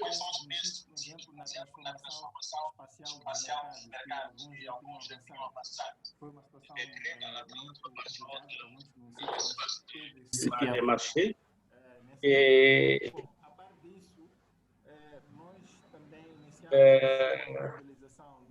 nous avons initié également Also initiated equipamentos e produtos que ajudassem na higienização, de modo a colocarmos nos pontos de maiores densidades nos municípios, sobretudo aqueles com grandes concentrações, com grandes assentamentos. Então, daí que conseguimos parcerias dentro e fora do país para adquirir máscaras de proteção facial, para adquirir produtos de higienização como sabão, álcool em gel e outro equipamento necessário. Portanto, este processo de mobilização dos parceiros para apoiar os municípios neste tipo de equipamento ainda está em curso e até o momento as respostas têm sido muito positivas. Um dos impactos negativos que sentimos também foi a redução daquilo que são as transferências fiscais do governo para os municípios. Portanto, há municípios que chegaram a ter até 50% de cortes naquilo que são as transferências do governo para os municípios. Porque o governo também, vamos dizer assim, foi vítima desta situação toda, então teve que rever um pouco daquilo. No entanto, achamos que esta situação, apesar de ser perceptível, né, compreendemos o contexto destes cortes, no entanto, o que a associação está a fazer é dialogar com o governo, porque isto pode comprometer, esses cortes podem comprometer em grande medida, aquilo que é a prestação de qualidade dos serviços municipais de qualidade. Portanto, o governo está aberto em dialogar conosco para rever essa questão. Portanto, e a parte disto, que tem a ver com as taxas, a coleta de receita para os municípios que tem estado a cair, porque também há muitos, o setor privado está a se ressentir disso, e esse setor privado também contribui para no município. O que estamos a tentar fazer é modernizar, também pensar em modernizar os serviços municipais, através de plataformas ou de aquisição de equipamento informático. Boa parte dos municípios ainda trabalha de forma, bom, não diria arcaica, mas sem muita componente de modernização, mas funciona o trabalho mesmo assim, prestam serviços mesmo assim. Numa altura em que é recomendado o distanciamento social, numa altura em que é recomendada, não é recomendado, aliás, os aglomerados. Então, achamos por bem que era um momento também de ver como é que o município pode prestar serviços usando essas tecnologias de informação e comunicação. Por exemplo, a introdução dos pagamentos através de canais digitais ou eletrônicos. Portanto, é uma das formas que estamos a pensar. Há parceiros que estão a responder positivamente para a aquisição deste equipamento que permita com que os municípios trabalhem, portanto, desta forma, sem prejudicar aquilo que é a prestação do seu serviço portanto, aos municípios. Há pouco tempo, há cerca de 2 meses, a Associação Nacional dos Municípios elaborou o seu primeiro relatório voluntário local para a implementação dos ODS. Portanto, foi um documento onde nós trouxemos os desafios e aquilo que foram os avanços de cerca de 16 municípios. Neste mesmo documento, nós reparamos que os municípios tinham dado grandes passos para a implementação de certos objetivos lá, estavam num bom caminho, assim dizemos. No entanto, no contexto do Covid, estes ganhos todos poderão ser perdidos. Daí que uma das recomendações que nós demos é a elaboração de um plano de ação para os municípios para o pós-Covid, para a recuperação pós-Covid. Portanto, esse instrumento ainda não existe, é algo que ainda está na mesa, mas que é muito útil para a recuperação dos municípios, sobretudo também no contexto da Agenda 2030, que é algo, vamos dizer assim, intrínseco àquilo que é o desenvolvimento municipal. Portanto, em poucas palavras, foram essas algumas ações que gostaria aqui de partilhar daquilo que tem sido a ação da Associação Nacional dos Municípios para orientar os seus municípios, para mobilizar os parceiros do governo, para que o município continue como aquela entidade que está mais próxima do cidadão, para continuar a prestar esses mesmos serviços. E, bom, muito obrigado pela atenção. Merci. Thank you so much, Pedro, for your presentation and for sharing with us the experience of Anam from Mozambique. And I noticed the importance of the dialogue with the government and the solidarity and creation of platforms to facilitate the access to information and also the communication. Thank you very much. So now I have the honor to give the floor to Dr. Patrick Sokela. He's from South Africa, one of our key experts and the research person, in particular regarding the human resource management. Dr. Patrick, the floor is yours. And thank you for being here. Thank you very much, Dr. Zarouh. Can you hear me? Perfect. Thank you very much for the opportunity.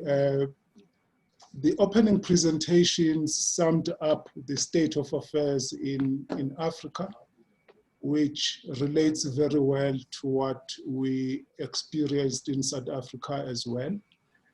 And thanks to Mr. Akia from eThekwini Municipality, It also sums up the experience of most municipalities, especially those in urban centers. You can imagine that the situation in rural municipality is a bit worse than what was presented by eThekwini, but eThekwini is one of our leading metros, especially with regard to leading in terms of domestic tourism. So thank you very much for that perspective, Mr. Akia. At a national level, I think the picture has been quite a challenge in the sense that COVID came at a time that our president had just taken over the chairship of the African Union, as well as the chairship of the African Union APRM forum, which basically meant that at a national level, the president had to navigate, leading in terms of the African responsibilities, while at the same time also dealing with the challenges at home.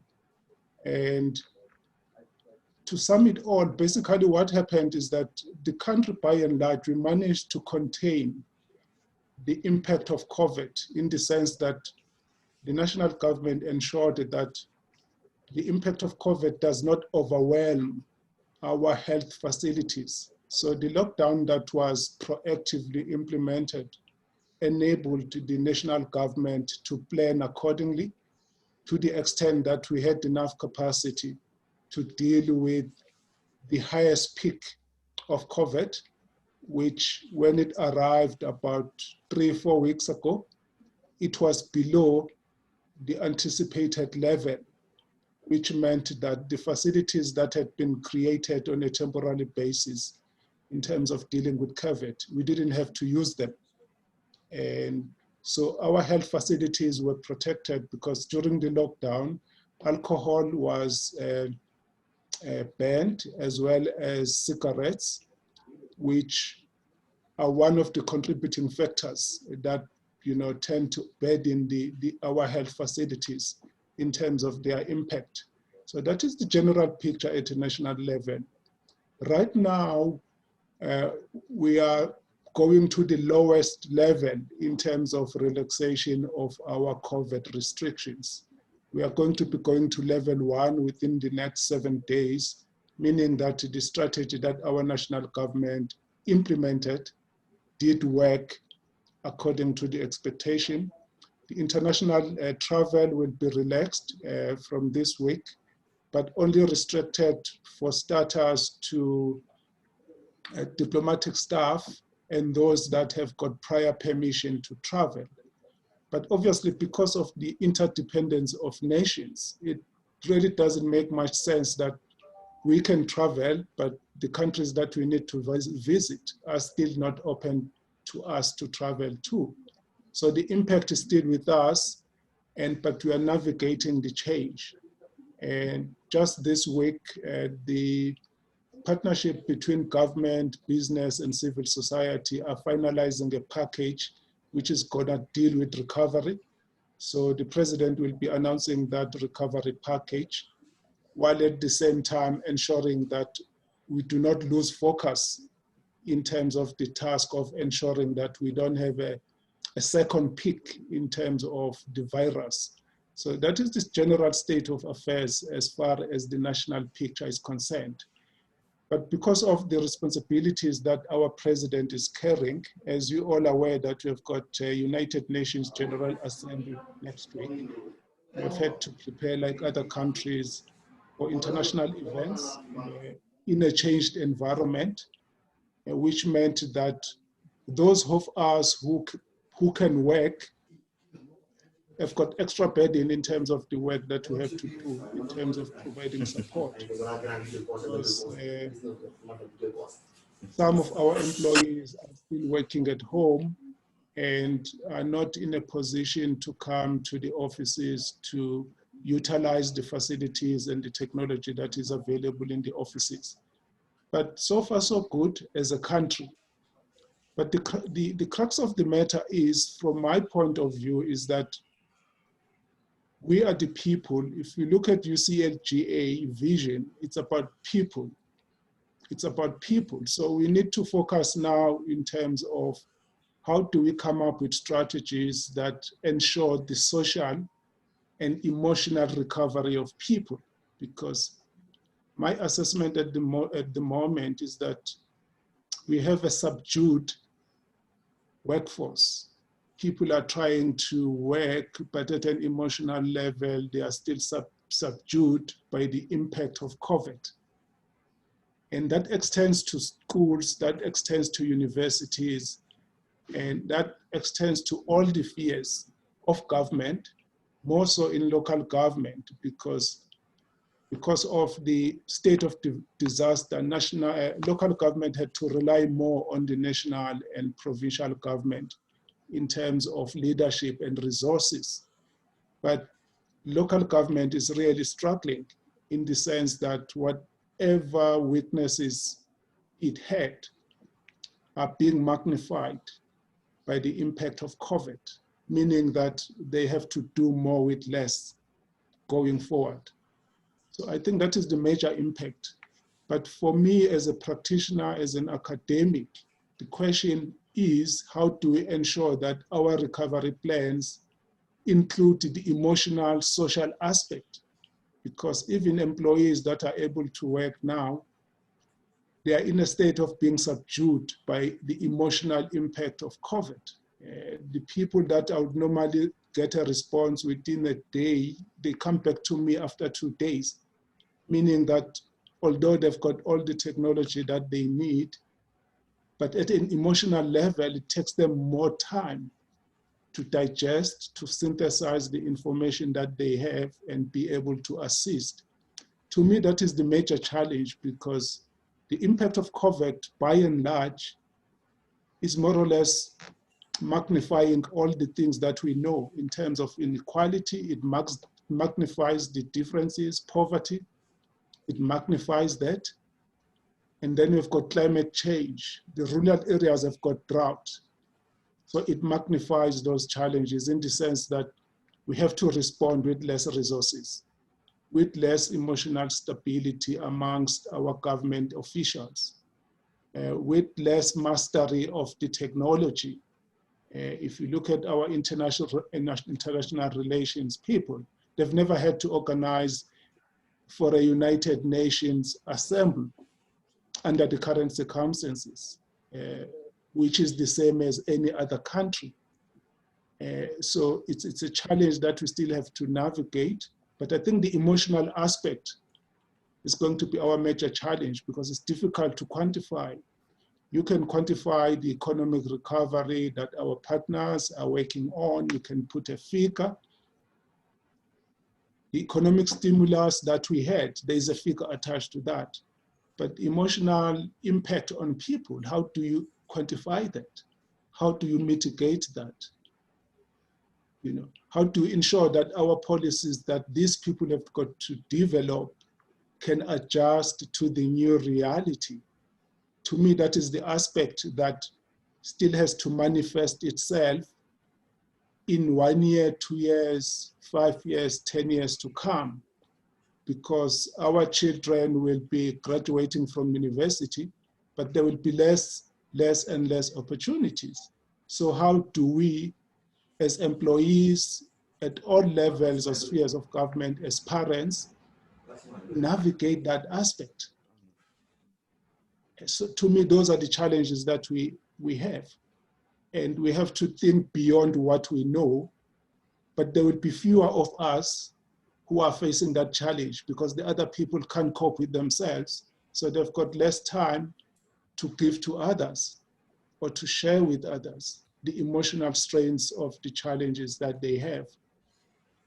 That's why to me it's an opportunity to share with you, because as a continent, what distinguishes us from other continents is not much, but it's about the people. And how do we ensure that we can use that strength as Africans, you know, to strengthen our resilience in terms of recovery. And that's why I made myself available, Dr. Najat, when you called upon me, because I could see the challenge that you are facing. I could see that I'm facing the same challenge, so I had to come and share what I see, because what I see will be published in 6 months, 12 months, 18 months time. But I can observe it now, I can share it now.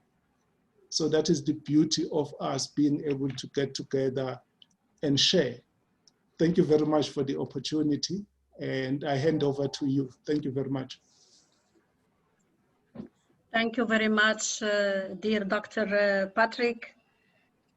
I am all the time very happy to listen to you and to learn from you, your wise ideas. And I have noticed very, very inspiring ideas, how we are navigating the change in our continent, in each specific country.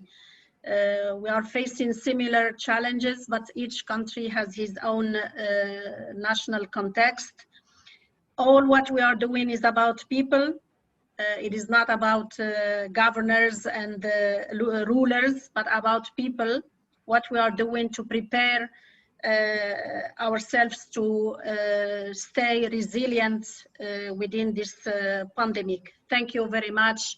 And indeed, we will need you in the future to build this roadmap, let's say a roadmap with the support of Bashir and the platform OIDP and also the INDA, how we can all together build a roadmap taking into account all what we have learned from these regional consultations. Thank you very much, Dr. Patrick.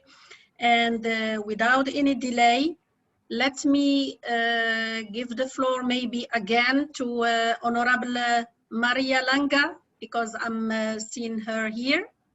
Maria, are you ready to say something? Or if you don't have any technical issue, please. Muito obrigada. Queria era pedir desculpas, fui traída pela rede de internet. Ficamos sem sinal e perdi a conclusão da minha apresentação. Apenas dizer que neste momento temos como perspectivas continuar a mobilizar e a sensibilizar a população sobre as medidas de prevenção, mobilizar recursos adicionais para a população desfavorecida e sensibilizar as comunidades para a prevenção de riscos de violência baseada no gênero durante este momento do confinamento social, requalificar os locais de exercício de atividades informais, como os mercados, no âmbito do cumprimento das medidas emanadas... Maria, can you speak slowly to allow the interpreters to make the interpretation, please? Very slow. Ok, sorry, madame. Sim, eu dizia que nós vamos continuar a sensibilizar a população para cumprir com as medidas de prevenção da Covid-19. Temos como desafio também mobilizar recursos, principalmente para a população desfavorecida, tendo em conta esta questão das restrições e da falta de recursos, porque as pessoas não estão a trabalhar a todo gás.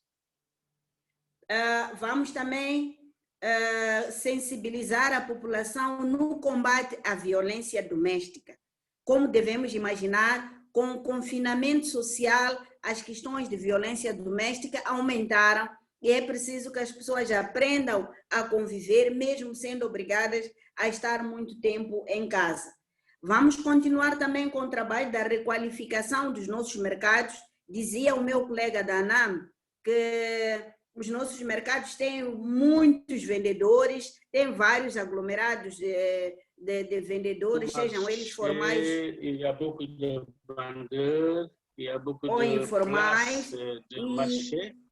O nosso desafio neste momento é continuar a reduzir estes vendedores e transferi-los para novos locais, de modo a se cumprir com o distanciamento social. O grande desafio como municípios que temos é a situação dos recursos. Les vendeurs et les amener dans d'autres locaux de manière sociale, observer le grand défi de la situation que nous avons avec les ressources. Parce que d'un côté, nous avons la situation de la municipalité. Temos que continuar a providenciar água, temos que continuar a abrir vias de acesso, mas em termos de coleta de receita, o nível de coleta baixou, mas as necessidades da população continuam as mesmas ou, de certa forma, acrescidas. Então, avoir ces problèmes, nous devons, avec les choses ont baissé. Nous savons que dans tous les autres domaines, il y a eu beaucoup de baisse dans les activités, dans les ressources disponibles. Donc, nous devons œuvrer à ce que nous puissions relever ce défi quotidien et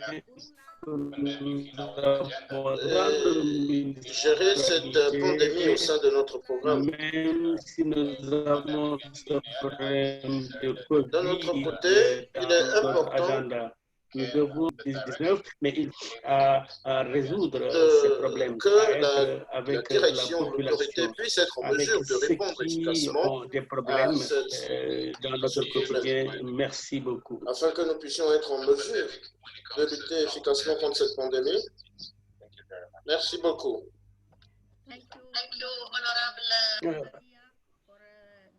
Merci beaucoup, Mère Maria, pour ces commentaires additionnels. Elle a parlé du problème de violence domestique, de violence faite aux femmes. Et il semble qu'il s'agisse d'une question mondiale. We have also to take it into account. So with this comment from Ms. Maria, we have finished with the presentations. And I have noticed many ideas that can feed the roadmap for Bashir. So the first of all, the existence of action plans at local level. It seems the case for Maria Langa. We have this experience of creating a center at the national association level in Zambia to deal with the economic development and the impact of COVID on economic development, to assist the local authorities and also the private sector. I have also noticed the holistic approach and strategy in eThekwini municipality. A lot and diverse initiatives from this municipality. The existence of data and statistics is very key. The issue of homeless people and also all the initiatives put in place in the eThekwini municipality, but also to try to create conditions of dignity and well-being for citizens and communities. The importance of solidarity, the creation of platforms to allow the access to information for citizens, for communities and stakeholders. The importance of establishing a dialogue with the government, the issue also of funding the initiatives.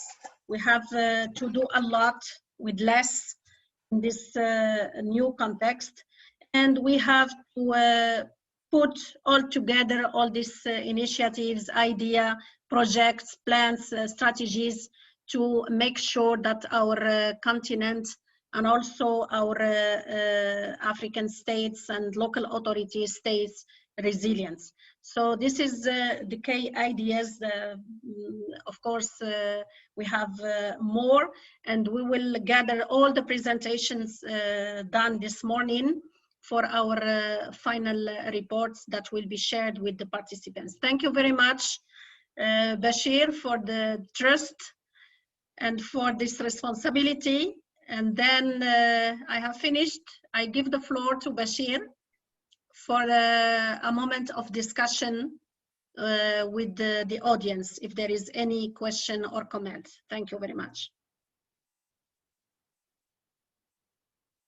Merci, docteur,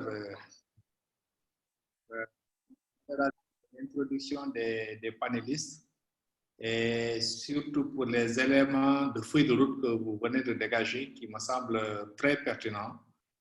Merci pour ça. Bon, peut-être que ce qu'on va faire, c'est de prendre les questions.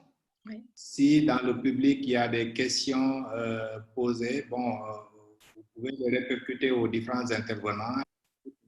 Je reviendrai pour la synthèse. So the floor is open to any comment, question, additional comment, a good experience to be shared. The moment is now.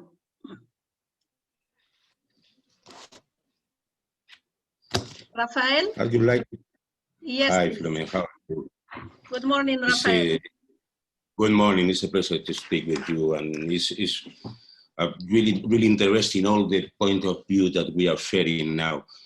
And we think that we have some experience with some people that have problems in their countries, and in this way with war and other really hard things, as the domestic violence is really interesting to know that we can contain this kind of behavior. That's the reason, because we think that it's necessary to change our mind and to mix all the kinds of knowledge in different countries to know that the important things are really near us. That's the reason, because we have a program, you know, Philomena, that is exchange of students in our university to know that they can live in a calm state. That's the reason, because today we have our Intelligent Cities Congress here in Madrid, and we propose our methodology of urbanism of island to thinking about this new state that we are going to find now with this serious COVID-19.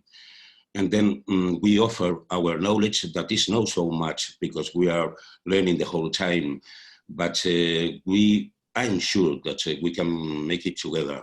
And that's the reason, because it's really interesting to know that we can talk about the things that we are worried about about our families, our friends, our people in a way. That's the reason, because the center must be the people and must be the nature, because it's a very good path to follow. And it's not only pretty words. I'm really proud to share with you all these kind of ideas, because we need all the languages, we need all the ideas of different, and Africa, I think that is a very good opportunity to know that we have not to cross difficult paths if we learn something about them. Then it's a pleasure for me to share our time, our life together in this moment. And we offer all our kindly help, and we need your help too. We think that we can learn a lot about these principles, you know, that Africa has really in the soul. That's all. It's a pleasure for me to see you and to share all the things that we can feel and we can do with resources, of course. But it's true that we don't need so much resources. We need the people. It's really important to know that. Okay, and that's all. I have no questions, but because I have learned the whole morning, then I have a lot of questions, but I have to think them. And it's a pleasure, and thank you very much, and all of our heart with you, and see you soon. Thank you.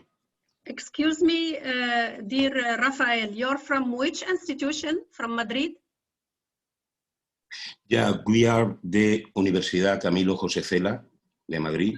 Okay. And if you think that it's okay, I can put in the chat.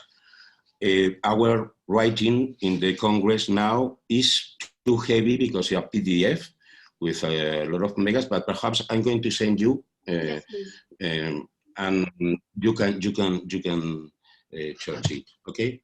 Thanks very much. With great pleasure, Thanks Rafael. Thank you so much. Thank you for joining us this morning. So I'm seeing in the chat that Gertrude Shirambo, she's from Malawi. She's talking about the issue of pregnancy for girls. Would you like to take the floor, Gertrude? Gertrude? Yes, Dr. Please, Zalo. go ahead, please. Thank you for being here.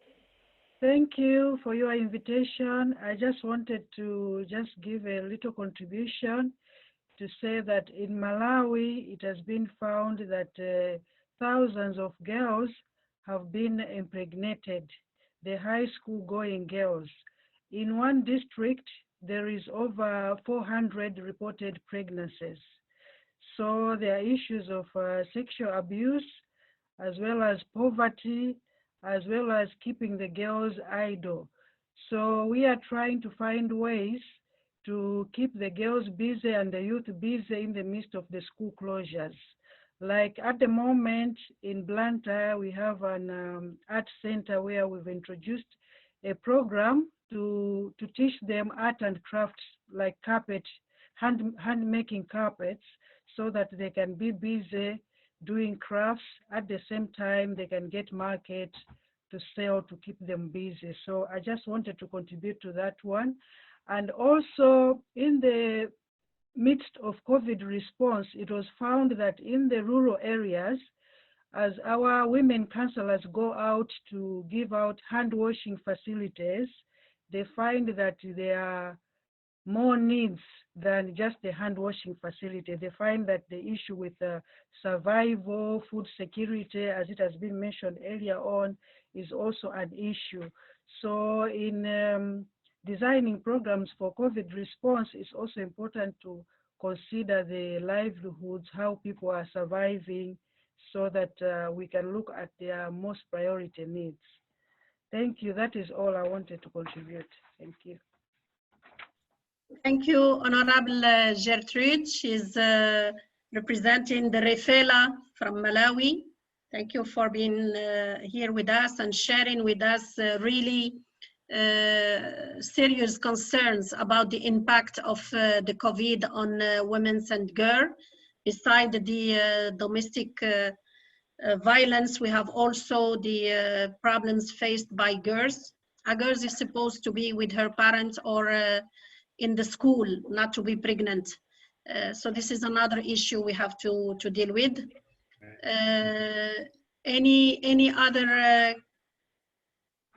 comments from our audience?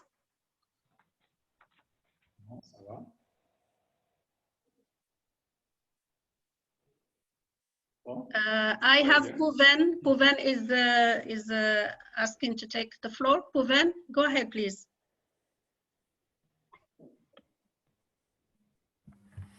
Dr. Inayat, I'm sorry, I think my camera is not working.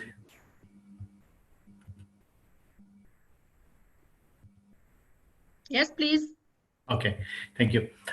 Sorry, Dr. Inayat, just listening to all of our esteemed colleagues, I think it would be remiss for us if we don't highlight a few points in which UCLGA can assist in advocacy on behalf of cities. And these are some of the points that I've noted from various speakers. Je pense que c'est un point que j'ai noté de la part de these points. I think it can be quite important. I think the first point is that many post-COVID recovery plans. I think as UCLGA, we should be influencing mayors and administration to, when they're developing those plans, it should be either rooted, grounded, or contextualized in either the SDGs or the New Urban Agenda, or even the Resilient Plan. Post-recovery plans give us the opportunity to entrench the SDGs in municipal delivery. I think that's a quite important point. You know, cities, we spoke about funding. Cities need to diversify our income and revenue streams. This pandemic has shown how fragile local government funding is. So what are some of the mechanisms to do that? Also, our economic models and rebuilding models, we need to see how we can jointly advance social cohesion so that the economy or the recovery of the economy is just, or we have just economy, just recovery of the economy itself. I think Dr. Sukela touched on a very important point around urban and rural. I think that's the crux of the matter as well, is how do we entrench sound city regional planning? what happens in cities doesn't just stay in cities. So there's no better time to promote regional planning between different cities, different neighbors, but also between urban and rural areas itself. There's one thing that cities are struggling with at the moment is how do we build or restore confidence for safer living in dense urban settlements. If you look at African cities and the major cities, they are very dense settlements, dense urban areas. How do we build the confidence back in our citizens to say that it's safe to go back? And I think the most important point, and everyone is really touching on it as well, is how do we advance the safety agenda in all realms of the municipality? Dr. Nayat, I thought those points were quite important. I really apologize if I've taken up too much of time, but I really wanted these points to be noted moving forward. Thank you so much. Thank you, Pouven, for this comment about the role of UCLG Africa. So since the beginning of this pandemic, what we have done so far is to create a platform to collect data and information about how the cities are dealing and regions are dealing with the COVID-19. So if you go to the portal of UCLG Africa, you will find a lot CGLU Afrique, vous allez voir beaucoup d'informations. Good practices coming from local authorities in our continent. This is one of our initiatives. We are also trying to empower our members in the 5th region, and this morning it's one of them. We disseminate information. We try to be present. We try to collect all what is done in our continent, but also at a global level, to share knowledge, to share good practice and the tools and methodology, because it's not easy, this pandemic. It's unique, unprecedented, and with a lot of uncertainty surrounding all the response. We don't know how the future will be. So, and also we need to have a narrative. And this is, I guess, the responsibility of my brother Bashir.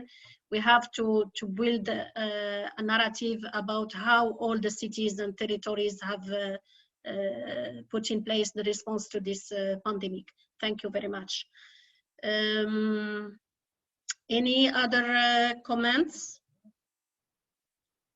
Even from the speakers, we have to learn from each other. Lydia de Seychelles, est-ce qu'il y a un commentaire?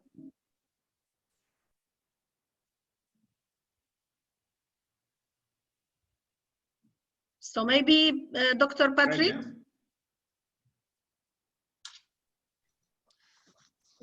Thank you very much, Dr. Zarouk.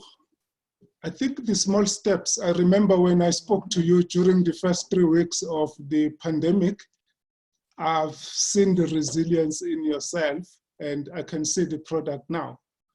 And I thought I should share that experience because I remember our interaction during the first 3 weeks and I've seen the resilience. I think that is the type of the spirit because all of us are benefiting from the platform that you're setting up, but you manage to recover quickly and take the leadership.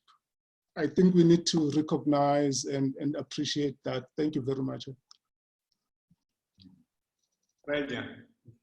Voilà, Bachir, je pense qu'avec le commentaire de Dr. Patrick, oui, que je remercie infiniment, on a fini avec la phase des questions-réponses.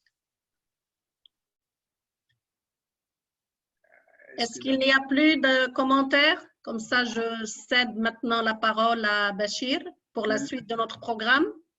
Merci, Dr. Zarouk, et merci à tous les intervenants. J'ai beaucoup apprécié ces interventions, ce partage venant de Maria Elena, Pedro, Ernest Soumani, Pouven et Dr. Sohela, Patrick. Je retiens globalement quelques aspects et ensuite je vais articuler avec l'ébauche de feuille de route que Nadia vient de partager tout à l'heure, qui me semble être une bonne piste pour aller de l'avant. Je retiens qu'en termes de prévention, les villes ont beaucoup fait dans l'information, dans la sensibilisation, mais aussi dans la mobilisation des acteurs pour la pandémie. Et cela était important puisque ça a permis de faire connaître la maladie, mais ça a permis aussi de faire connaître les mesures barrières que l'État disait et que le message n'était pas bien reçu ou répercuté au niveau des territoires. Et le travail des territoires a été de répercuter ce message-là auprès des communes. Ça me semble être un point important. J'ai noté aussi dans les communications la mise en place de ce qu'on peut appeler des comités de vigilance. Comités de vigilance qui ont pu faire un travail de veille important. J'ai noté aussi dans la gestion beaucoup d'interventions que les municipalités ont fait en termes de renforcement de capacité, mais surtout comment construire la résilience communautaire. La résilience communautaire. Et je pense que l'une des réponses les plus importantes est venue de là. Et je l'ai noté dans plusieurs communes, notamment dans plusieurs pays. Je l'ai vu en Afrique du Sud avec l'intervention de Pouven. Je l'ai vu avec Maria Elena. Je l'ai vu avec Pedro aussi, qui en a parlé. Et aussi avec Ernest. Donc, cela me semble être quelque chose d'important qui a été noté et qui mérite d'être soutenu. La mobilisation des ressources est revenue plusieurs fois. Comment accompagner les municipalités malgré les faibles ressources à faire un bon travail. Je pense que la phrase a été même dit comment faire mieux avec le peu de ressources qu'on a. Étant entendu que l'État n'a pas souvent transféré les ressources sont restées au niveau national et les municipalités se sont débrouillées souvent en faisant des ajustements budgétaires. Je pense que, je ne sais plus, c'est Pedro qui l'a dit, en tout cas qu'il y a eu des ajustements budgétaires pour faire face à ce nouveau défi et que les municipalités puissent mobiliser des ressources en faisant des ajustements budgétaires pour y arriver. J'ai noté aussi que dans le relèvement, bon, on dit tantôt qu'il n'y a pas beaucoup de plans qui ont été élaborés. C'est vrai que la pandémie nous a tous surpris et il a fallu construire en marchant. Donc, souvent, les plans de résilience ont été construits pendant que la pandémie est là et pendant que toute la partie émotionnelle que j'ai beaucoup appréciée dans ce que Patrick a dit, on n'y a pas beaucoup prêté attention, mais la lenteur dans la réaction et la prise en charge de la pandémie, on n'a pas beaucoup fait attention à comment gérer cette lenteur et comment gérer cette réaction dans un état émotionnel difficile. Et Patrick, merci d'avoir partagé cela. C'était quelque chose qui n'était pas visible tout de suite et vous l'avez mis en lumière et cela a expliqué pourquoi il y a eu souvent des lenteurs et comment aussi gérer cette partie émotionnelle vis-à-vis au long terme. Le long terme, comment les villes peuvent dans le long terme faire face à une telle situation, puisque vous l'avez dit, l'impact va être très long. C'est peut-être 1 an, c'est peut-être 2 ans, c'est peut-être 3 ans. En tout cas, je sais que quelques perspectives disent que, bon, d'ici au moins 5 ans, on aura l'impact de cette pandémie au niveau national dans les États, mais c'est clair que quand on l'a au niveau national, la répercussion, on va le trouver au niveau des territoires. Donc, merci à vous pour ce partage qui me semble assez intéressant. Et l'ébauche de feuille de route que Nadia a dit aussi me semble assez pertinent. La mise en place d'un centre d'appui conseil, notamment pour le développement économique, pour la résilience économique des territoires, ça me semble être une piste importante. Aujourd'hui, les villes sont dans une situation difficile et peut-être que le rôle de ce centre d'appui sera de leur montrer que ça peut être une opportunité pour s'en sortir. Et cela me semble quelque chose d'essentiel sur lequel il faudra qu'on puisse travailler. Bon, le volet prise en charge des personnes sans abri, la protection sociale, la mise en place de plateformes d'accès à l'information. Bon, le Covid doit nous renseigner aujourd'hui que quand il y a de nouvelles alertes, on ne le souhaite pas, mais bon, les changements climatiques sont là. D'autres défis sont là. D'autres défis liés à l'environnement, liés au climat, etc., sont là. C'est important qu'on puisse mettre en place dès maintenant des plateformes d'accès à l'information et aussi la nécessité de promouvoir un peu plus le dialogue entre autorités locales et gouvernement me semble être aussi un espace dans lequel il faudra qu'on fasse le travail par le plaidoyer, mais aussi par le renforcement des capacités des autorités locales à maintenir ce dialogue-là. C'est vrai que souvent, même quand les espaces de dialogue sont là, si les capacités des uns et des autres ne sont pas à un niveau où ils puissent dialoguer, ça peut être difficile. Bon, quelqu'un l'a souligné aussi, et je pense que c'est ressorti dans la feuille de route, la nécessité de promouvoir l'échange sud-sud par l'apprentissage mutuel. Je pense que c'est Raphaël qui a dit « j'ai beaucoup appris ». Alors, si ces 2 heures d'échange nous permettent d'apprendre, cela voudrait dire qu'il y a beaucoup d'apprentissages qui peuvent être faits. Et peut-être que dans la feuille de route, cela doit apparaître, la nécessité de promouvoir le dialogue sud-sud, puisque bon, si l'Afrique s'en est sortie, bon, tout le monde dit l'Afrique s'en est sortie, l'Afrique a été plus résiliente que les autres continents. Mais comment on a fait? Ça peut servir de base pour faire documenter des cas, pour partager et pour échanger là-dessus, de sorte que ça puisse montrer comment est-ce que l'Afrique a pu s'en sortir en mettant en branle toute sa capacité de résilience. Le plaidoyer pour les plans de résilience qui intègrent les objectifs de développement durable. Je pense que ça aussi, c'est sorti. La nécessité pour les villes, la nécessité pour les territoires de, dès maintenant, élaborer des plans de résilience et faire une connexion entre ces plans de résilience avec les ODD. Les Nations Unies m'avaient partagé une étude qui montrait que bon, les ODD auront un impact sur la pandémie aura un impact sur l'ensemble des ODD. Sur la pauvreté, ça va s'amplifier. Sur l'accès à l'éducation, ça va s'amplifier. Sur la santé, même sur la gouvernance. L'ODD numéro 16, on dit que l'ensemble de ces ODD seront impactés. Donc, comment faire pour que les plans de résilience qui vont être mis en place puissent être articulés avec ces ODD-là? Et comment faire, et cela aussi est sorti, pour que toute l'approche de développement économique local puisse servir à construire la résilience économique.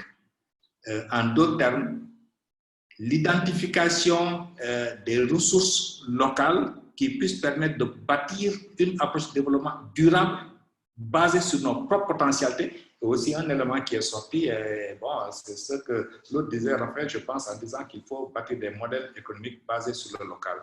Merci pour ces différents points. Et c'est une synthèse rapide, mais ça nous donne beaucoup d'idées sur ce qui peut être fait. Et ça nous donne aussi beaucoup d'idées sur...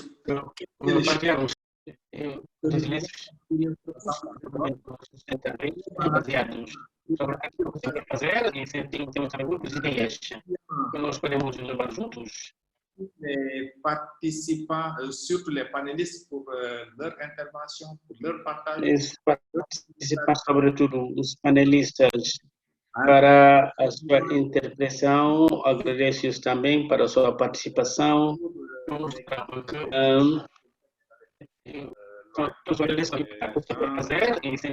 À présent, on va aborder la deuxième partie de la agora vamos abordar de cette session en segunda partageant parte desta sessão. Je disais en amont à l'ouverture que l'Observatoire est créé depuis l'année 2000. Et Barcelone, et depuis 2011, l'Observatoire est sorti de Barcelone, d'Europe, pour aller couvrir d'autres continents. Et en Afrique, c'est en 2013 que officiellement l'Observatoire a été mis en place. Officiellement, nous avions commencé l'animation. Et c'est au cours du sommet Afrique qui s'est tenu à Dakar que le lancement de l'OIDP, bureau régional, observatoire a été fait.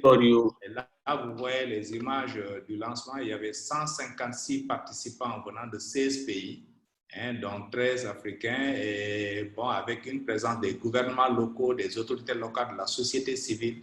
Et là, vous voyez le représentant des Nations Unies, ONU Habitat, notamment Madame le ministre de la décentralisation, le président de l'association des élus locaux au Sénégal et le secrétaire général de l'OIDP en son temps, et bon, le représentant de la société civile.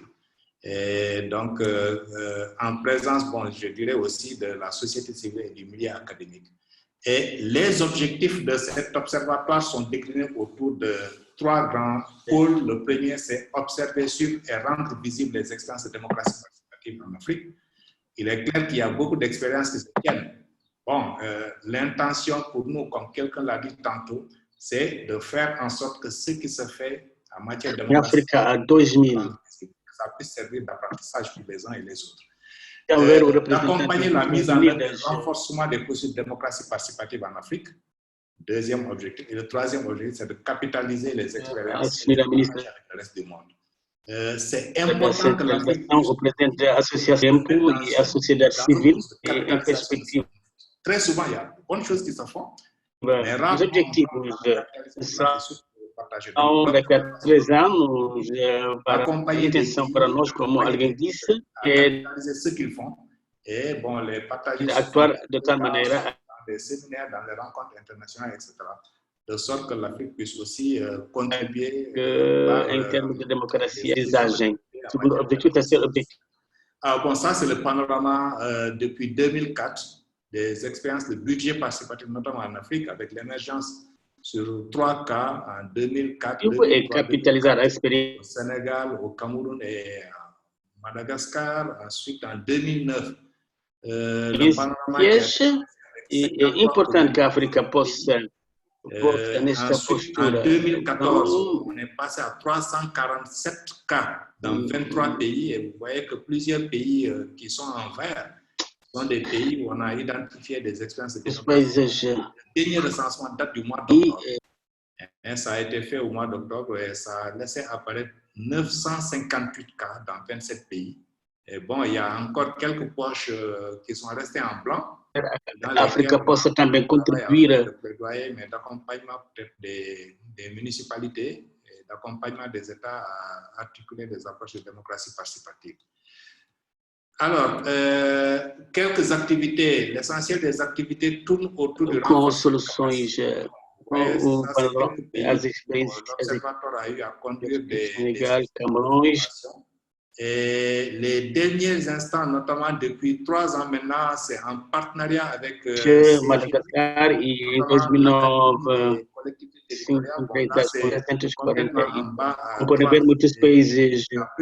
La deuxième session qu'on avait faite à Abidjan, avec la présence de, je pense, on était une bonne dizaine de pays qui avaient été mobilisés à Abidjan et qui avaient participé à la formation. Sinon, il y a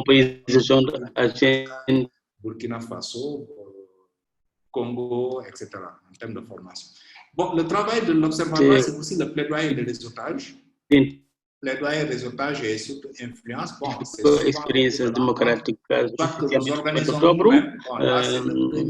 C'est le forum urbain mondial qui s'est tenu à Rio de Janeiro, où nous avions fait une session de networking entre le Brésil et l'Afrique, en faisant continua o trabalho para que avait des acompanhar-nos algumas atividades, o essencial das atividades foi aquilo que nós devemos iniciar com parceria com a Academia de l'OIDP qui s'était dos eleitos.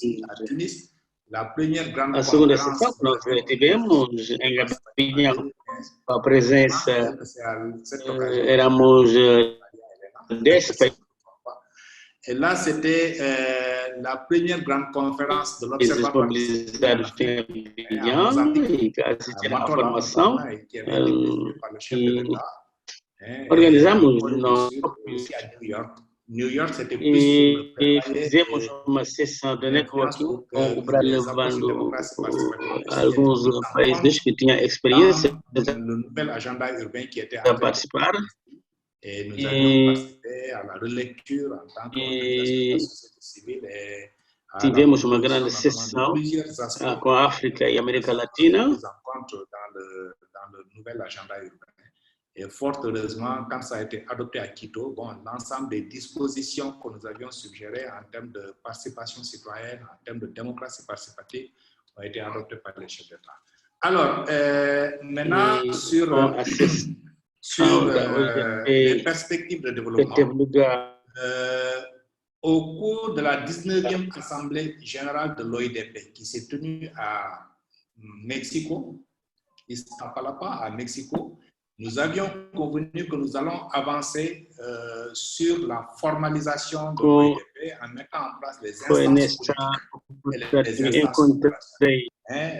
Pour les instances politiques, c'est la désignation de 10 délégués dans les 5 sous-régions, à raison de 2 délégués par sous-région. L'Afrique de l'Ouest, 2 délégués, l'Afrique de l'Est, 2 délégués, l'Afrique centrale, 2 délégués, l'Afrique du Nord, 2 délégués, et l'Afrique australe, 2 délégués, et qui sont des maires élus. Le chef du Estado em Coreia do Sul, ça peut être des présidents de département ou de région. muita experiência para que a gente possa ter armada em 10 personnes qui vont être désignées à raison de 2 par sous-région vont se retrouver au mois de janvier ou février quand se tiendra la 20e assemblée na releitura en 2021. Ils vont se retrouver pour avoir un consensus sur 2 personnes qui vont être les présidents et vice-présidents. Isso foi tomado conta Donc, cela voudrait dire que si felizmente quando isso vous voulez être dans la présidence, il faut d'abord être foi apropriado todas as disposições que os cidadãos foram adotar. C'est par caucus, les gens se concertent entre eux et agora, désigner 2 personnes. sobre aspecto desse passou em México na Villes, toujours par le même processus de consensus que nous souhaitons. Eu acho que vão ser desses delegados, eles serão e designadas que ce soit un homme et une femme qui soient aquilo vai mudar o processo de constituição no primeiro lugar da OIDP em Abidjan para ter conselho às pessoas vice-présidente de l'OIDP Afrique qui vont aller maintenant tous les 8 autres restants vont être dans le comité. Alors, dans chaque sous-région, nous allons aussi choisir un point focal opérationnel. Le point focal, bon, les autorités élues vont être dans la présidence politique, donc le comité politique. Le comité opérationnel va être présidé par des organisations de la société civile qui vont assurer le point focal pour l'opérationnalisation des activités. Comme nous, ENDA, nous sommes en train de le faire depuis 2011. Donc, la conduite des activités, les formations, etc., la partie opérationnelle va être conduite par ces points focaux-là. Et là, nous allons aussi lancer identifier les points focaux dans chaque sous-région. Il y aura une ONG, une organisation de la société civile qui va assurer l'animation du projet. Ensuite, pour les critères de désignation des membres de l'instance politique, les collectivités territoriales qui veulent se présenter pour être membres doivent être au préalable inscrits dans le site de l'OIDP. Ils doivent être membres de l'OIDP. Et pour être membre de l'OIDP, bon, il faut s'inscrire à l'OIDP. Ce n'est pas payant. Dans la dernière session, on m'a demandé si c'est payant. Non, ce n'est pas payant. Pour le moment, ce n'est pas payant. Peut-être que ça va changer après. Donc, pour être élu, il faut être membre de l'OIDP, donc inscrit à l'OIDP. Le président qui sera désigné doit être une autorité élue de sa collectivité depuis au moins 2 ans. Donc, il faut être élu dans votre commune ou dans votre département ou région depuis au moins 2 ans. La commune doit avoir une expérience de démocratie participative qui date d'au moins 2 ans. Donc, cela voudrait dire que pour être membre de l'OIDP, il faut être inscrit, mais il faut avoir une expérience de démocratie participative. Et quand on dit avoir une expérience de démocratie participative, nous avons les moyens pour vérifier si celui qui s'est présenté il a au moins une expérience de budget participatif dans sa commune qui date de 2 ans. On doit dire aussi que si dans le pays, il y a un réseau national des collectivités territoriales qui applique le budget participatif, peut compter. Le parrainage de ce réseau peut être un avantage. Si nous sommes en face de un réseau national de budget participatif, et l'autre ne l'ayant pas, bon, il est clair que celui qui a le parrainage de son réseau national peut passer là-bas. C'est aussi une manière d'encourager les pays à mettre en place des réseaux nationaux de villes ou territoires qui appliquent le budget participatif. Et bon, je pense que dans plusieurs pays, ça existe maintenant. Il y en a en Mozambique. Bon, à Madagascar, il y a un réseau. Au Sénégal, il y a un réseau. Bon, dans plusieurs pays, aujourd'hui, il y a des réseaux nationaux qui sont mis en place. Des réseaux qui appuient la mise en œuvre des expériences de budget participatif. Alors, pour les alors là, c'est pour les points focaux. Non, la mise en... Oui, alors pour la désignation des membres, nous allons identifier au cours de chaque réunion 2 autorités locales volontaires qui vont animer le processus dans la sous-région. Nous les appelons les comités d'initiative. La réunion se tient et bon, 2 autorités peuvent dire nous voulons animer le processus de désignation dans notre sous-région. Et donc, on leur enverra par la suite l'ensemble de la documentation. On mettra à disposition la plateforme pour qu'ils puissent faire les concertations et on appuiera le processus pour que les choses puissent Alors, s'il y a 2 volontaires ici et maintenant, on les prend. S'il n'y a pas de volontaires au cours de la consultation, vous pouvez nous envoyer toujours un email en nous disant nous sommes intéressés à participer au comité d'initiative. C'est 2 ou 3 personnes. Comme ça, nous vous envoyons toute la documentation et tout le processus et les différents éléments nécessaires à la compréhension, mais aussi la liste des villes et des communes qui sont déjà inscrits à l'observatoire. Nous allons vous les envoyer pour que vous puissiez animer le processus dans votre sous-région et ensuite aider à la désignation de 2 personnes qui vont représenter votre sous-région au sein du conseil de l'OIDP. Alors, les concertations sous-régionales se font de manière virtuelle. Il n'y aura pas de réunion physique pour que vous puissiez, mais il y aura des concertations virtuelles comme on le fait maintenant.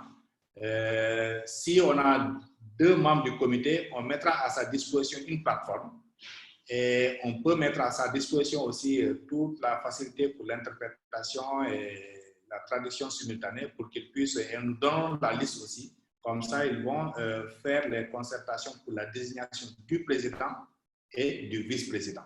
Bon, je dis du, mais ça peut être du ou de la présidente, du ou de la vice-présidente. Nous souhaitons qu'à chaque fois qu'il y ait le genre. Maintenant, l'impossible, nul est tenu. Si on se rend compte que dans une sous-région, bon, on a trouvé que des femmes, on va prendre les femmes. Je ne veux pas dire le contraire, puisque le contraire, ça, c'est évident. Donc, voilà ce qui va être mis à disposition pour la désignation des instances politiques. Et les instances politiques sont animées par les élus. Maintenant, pour les instances opérationnelles, nous allons là aussi accompagner le processus. Nous allons là aussi accompagner le processus et l'animation dans la sous-région. Qu'est-ce qu'ils doivent faire? Les tâches qu'ils doivent faire. Dans le sous-région, ils doivent faire l'accompagnement des processus de démocratie participative et ils doivent aussi accompagner par l'observation des processus de démocratie participative. Nous tenons à ça puisque nous tenons à la qualité des processus de démocratie participative dans les différents pays. Nous sommes conscients que la démocratie participative permet d'anticiper sur les conflits. Ça permet de resserrer les liens entre les citoyens et les institutions. Et donc, c'est important qu'il y ait la qualité dans ça.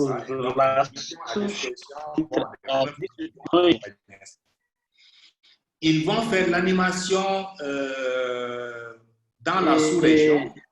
Quand je dis l'animation, il y a tout le temps des informations et des activités qui se tiennent au sein de l'observatoire. Donc, ils seront les relais pour animer dans les sous-régions que l'ensemble des autorités membres et même ceux qui ne sont pas membres puissent avoir accès à cette information. O conjunto das autoridades nos possa dar acesso à informação, diga também des temps forts d'échange qui puissent acompanhar à disposition pour les appels. Ils doivent travailler au renforcement des capacités, mais aussi des dynamiques nationales. É também necessário dar o reforço das capacidades, é toda a formação da sub-região. A sua academia, que existem várias concessões de formação, e eu acho que devemos dar a 50 pessoas de sessões, e o que diz respeito à sessão de formação desde 2010, nós estamos longe de 600. Dans la sous-région africaine. Ça, c'est uniquement pour l'Inde, mais je sais que dans d'autres sous-régions, d'autres associations et d'autres organisations. Donc, le point focal opérationnel va participer au renforcement des capacités en organisant des sessions de formation, bien sûr, en concertation et en collaboration avec ces GLU. Le point focal participera aussi au renforcement des dynamiques nationales, notamment appuyer les pays à mettre en place des réseaux nationaux de budget participatif, de collectivités de budget participatif. Collectividades de orçamento participativo. Information sharing. Des processus comme ça, c'est des processus aussi qui demandent des ressources financières. Nous allons accompagner les sous-régions à faire ce travail de mobilisation de ressources-là pour que les activités puissent se tenir.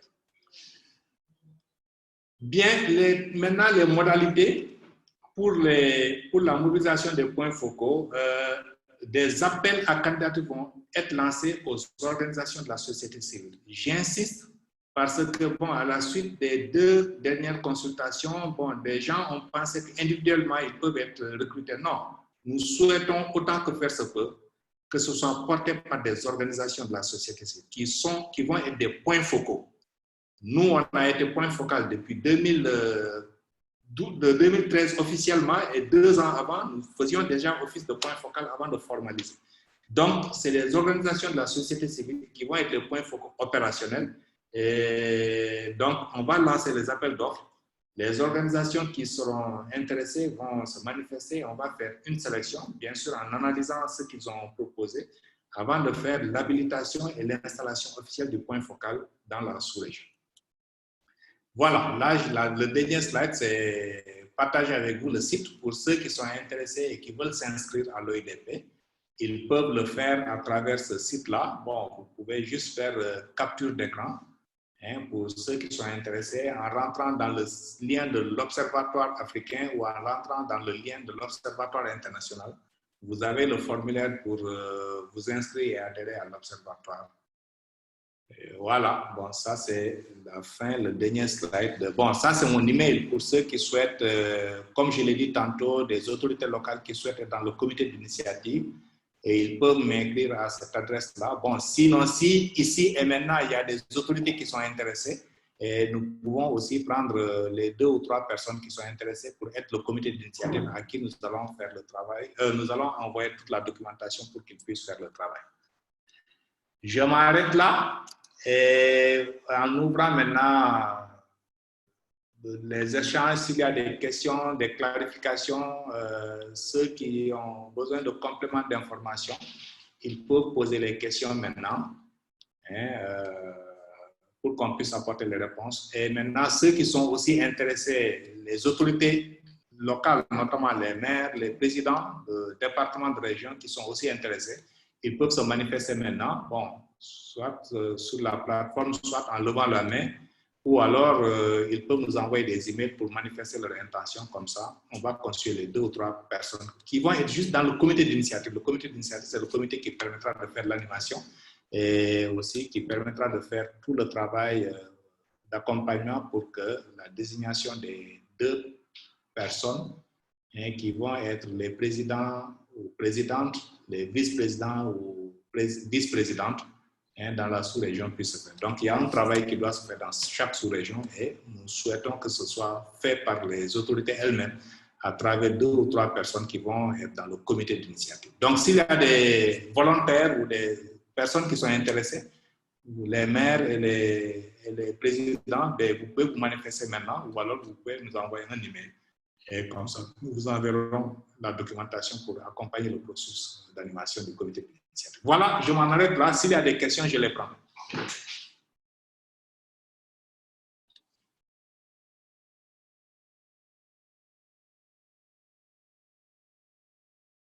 Alors, pour les questions, vous avez la possibilité de le mettre sur le chat, complètement à droite, ou alors de carrément lever la main. On vous le permet cette fois-ci, lever la main et nous vous donnerons la parole pour que vous puissiez intervenir.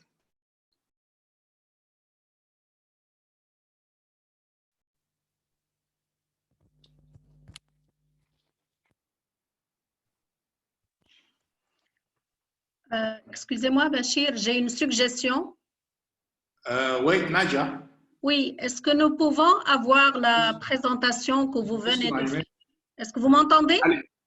Oui, je vous entends. Est-ce que nous pouvons avoir la présentation, peut-être dans au moins les 4 langues usitées, assurer une très large diffusion? On peut le faire. Voilà, il y a comme ça. un décalage qui reprend tout ça. On va le traduire maintenant dans les 4 langues, y compris l'arabe. Oh, bon, l'arabe, on va vous envoyer, vous allez nous aider à traduire l'arabe. On va s'en occuper. Voilà. Voilà.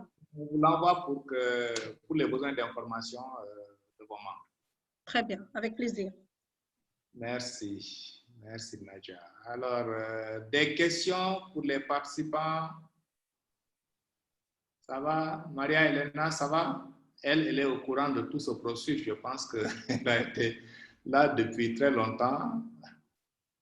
Donc, voilà. Volontaire, ici et maintenant, pour accompagner le processus, 2 ou 3 personnes parmi les autorités élues. Bon, sinon, comme je dis, vous pouvez le faire à travers le mail. Envoyez-nous juste votre nom et puis un mail, comme ça on vous enverra toute la documentation et on fera la présentation des 2 ou 3 qui sont intéressés. Et on vous enverra aussi la liste de toutes les communes qui sont déjà partenaires et toutes les communes où on a identifié des expériences de budget participatif. Et comme ça, vous pourrez les contacter et on mettra à disposition une plateforme avec les 2 ou 3 langues. Et vous pourrez faire le travail de concertation et de désignation du point focal. C'est bon? Maria Elena, moi j'aurais bien voulu que tu sois dans le comité d'initiative pour appuyer le processus, comme toi tu connais bien déjà le processus. Bom, muito obrigada. Gostaria de dizer que realmente já conheço a OIDP e tem sido um prazer.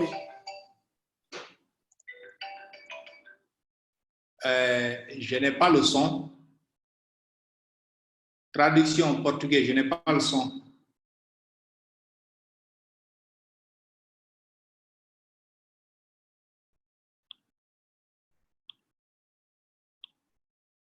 Traduction portugais, je n'ai pas le son, s'il vous plaît.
Membro da OIDP.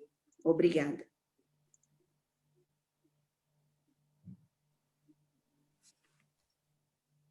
Merci, merci Maria Elena. Bon, Bachir, oui.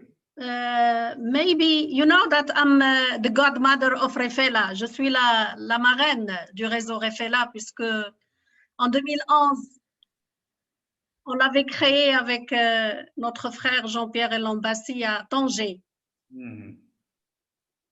Beside Maria Elena, I will encourage Gertrude from Malawi to be also involved in this process. Gertrude, maybe you want to take this opportunity that's give you more visibility and more engagement.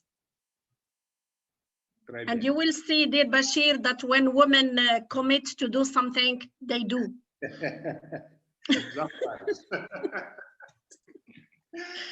Bien, alors, merci aux deux. Gertrude, je n'ai pas entendu. Gertrude, what are your point of view? Gertrude, is it okay for you? Oh, okay. So maybe we can do it later. Okay, okay. So we have, excusez-moi, on a les deux personnes, peut-être qu'ils peuvent être complétés par une troisième personne, qui vont être le comité d'initiative. Ce comité d'initiative a pour rôle de travailler avec les autres communes ou les autres villes qui font le budget participatif pour identifier le président et le vice-président. Donc, les deux personnes qui vont représenter la sous-région. Alors, nous mettons à disposition toute l'infrastructure possible pour que vous puissiez faire cette communication. Nous allons vous donner la liste des villes où nous avons identifié. Vous savez, au mois d'octobre, on a fait un recensement exhaustif de 900 et quelques 958 communes. C'était fait dans le cadre d'un programme mondial appuyé par l'Union européenne. Et bon, on a produit l'Atlas mondial du budget participatif. Donc, on a une analyse fine de toutes les expériences de budget participatif. Donc, pour la région Afrique Australe, nous vous donnerons la liste et vous pourrez consulter l'ensemble de ces maires-là pour qu'ils puissent voir s'ils sont intéressés, qu'ils participent à la concertation et qu'ils puissent identifier les deux personnes qui vont représenter la sous-région. Et comme je l'ai dit, les représentants des sous-régions qui vont être au nombre de 10 vont se retrouver à Abidjan en 2021, en espérant que le Covid soit parti entre-temps. En 2021, on se retrouvera à Abidjan pour que les 10 personnes identifient le ou la présidente et le ou la vice-présidente. Donc, vous voyez que les membres du comité d'initiative devront jouer un rôle important pour participer à cela. Naja, nous allons traduire la documentation, la présentation, plus la note. On va le traduire dans les 3 langues. Et bon, vous nous aiderez à traduire en arabe, comme ça, pour faire une large diffusion et pour que ceux qui sont intéressés qu'ils puissent participer. Je pense que c'est un processus important, notamment pour toute la partie développement des approches de budget participatif et son ancrage dans les différents pays et son accompagnement, etc. Merci à vous, merci à Maria Elena, merci à Nadja pour cet accompagnement de qualité. Vraiment, vous avez raison de dire que quand les femmes s'engagent, les choses sont bien faites. Je peux en témoigner parce que je l'ai vécu tout au long de ces cycles de consultation que nous avons faits. Et chaque fois qu'elle m'a dit, on va le réussir, ben c'est clair, on réussit à faire l'affaire.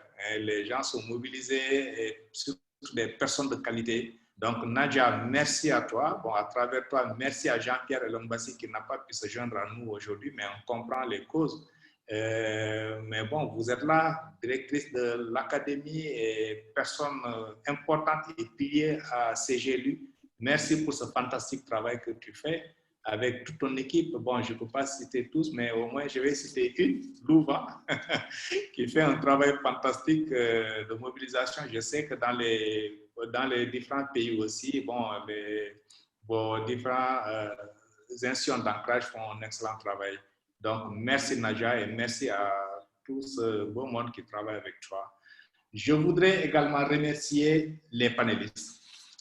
On a eu des échanges très forts, très profonds et très actualisés par rapport à l'actualité du Covid.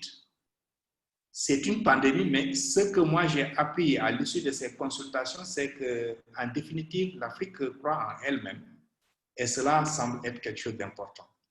Tout le monde pensait qu'avec la Covid, l'Afrique va se retrouver à terre, mais au contraire, moi, quand j'écoute les uns et les autres, quand j'écoute les panélistes, je vois que non, l'Afrique, au contraire, est en train de jouer son rôle et l'Afrique est en train d'aller vers un saut qualitatif en termes de gestion de cette pandémie, mais surtout en termes de comment nous allons nous inscrire dans le nouvel ordre mondial qui est en train de se dessiner.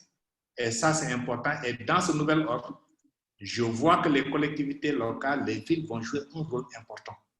Puisque c'était une pandémie, mais cette pandémie nous a permis de voir que si on fait confiance aux collectivités territoriales, si on fait confiance aux villes, si on fait confiance aux autorités locales, un travail fantastique peut se faire, travail que souvent l'État a du mal à faire. Donc, allons davantage dans la décentralisation, allons davantage dans la décentralisation financière, qui est le pendant pour l'opérationnalisation allons davantage dans les processus de démocratie participative qui permettent aux autorités de faire le travail avec les communautés. Je voudrais donc remercier Maria Elena, remercier Pedro, remercier Ernest Soumani, remercier Buben pour cette présentation de qualité et remercier Dr Soukela pour surtout nous avoir aidé à lever la tête et regarder plus loin. Hein, la présentation de docteur, moi, c'est ça que ça m'a permis de voir, de dire comment finalement on est sur des chantiers battus. Mais lui, il nous a dit non, mais sortez de ces chantiers battus, il y a d'autres éléments que vous n'avez pas encore touchés, notamment la gestion par l'émotionnel. Hein, les gens de plus en plus disent aujourd'hui, pour être un bon manager, il faut savoir gérer avec l'intelligence émotionnelle et c'est ce que Patrick nous a aidé à voir. Merci Patrick pour ce travail à la réflexion et merci à l'équipe. Bon, Nadia, si tu veux placer quelques mots avant la clôture. Merci, cher Bachir. Une petite annonce d'abord. Nous allons recevoir un rapport de l'honorable députée, Madame Maria, j'oublie le nom, mais il me reviendra, qui est députée en Namibie, qui va partager avec nous l'expérience de la Namibie, comment ils ont pu faire face à la pandémie, parce qu'elle n'a pas pu se joindre à nous ce matin. Et permettez-moi aussi de faire une toute petite entorse à notre programme en donnant la parole à un de nos partenaires qui dirige une ONG en Suisse. Il est là, Jacques Rivkin, qui est très engagé dans les questions de santé, de résilience. Il fait beaucoup de travail, il est très discret, mais il fait d'excellentes choses au niveau de son ONG. Jacques, est-ce que tu souhaites dire deux mots rapidement avant qu'on clôture notre session? Merci. Le micro, ouvrez votre micro. Désactivez le micro. Il faut cliquer sur le micro complètement à gauche. Le micro, Jacques.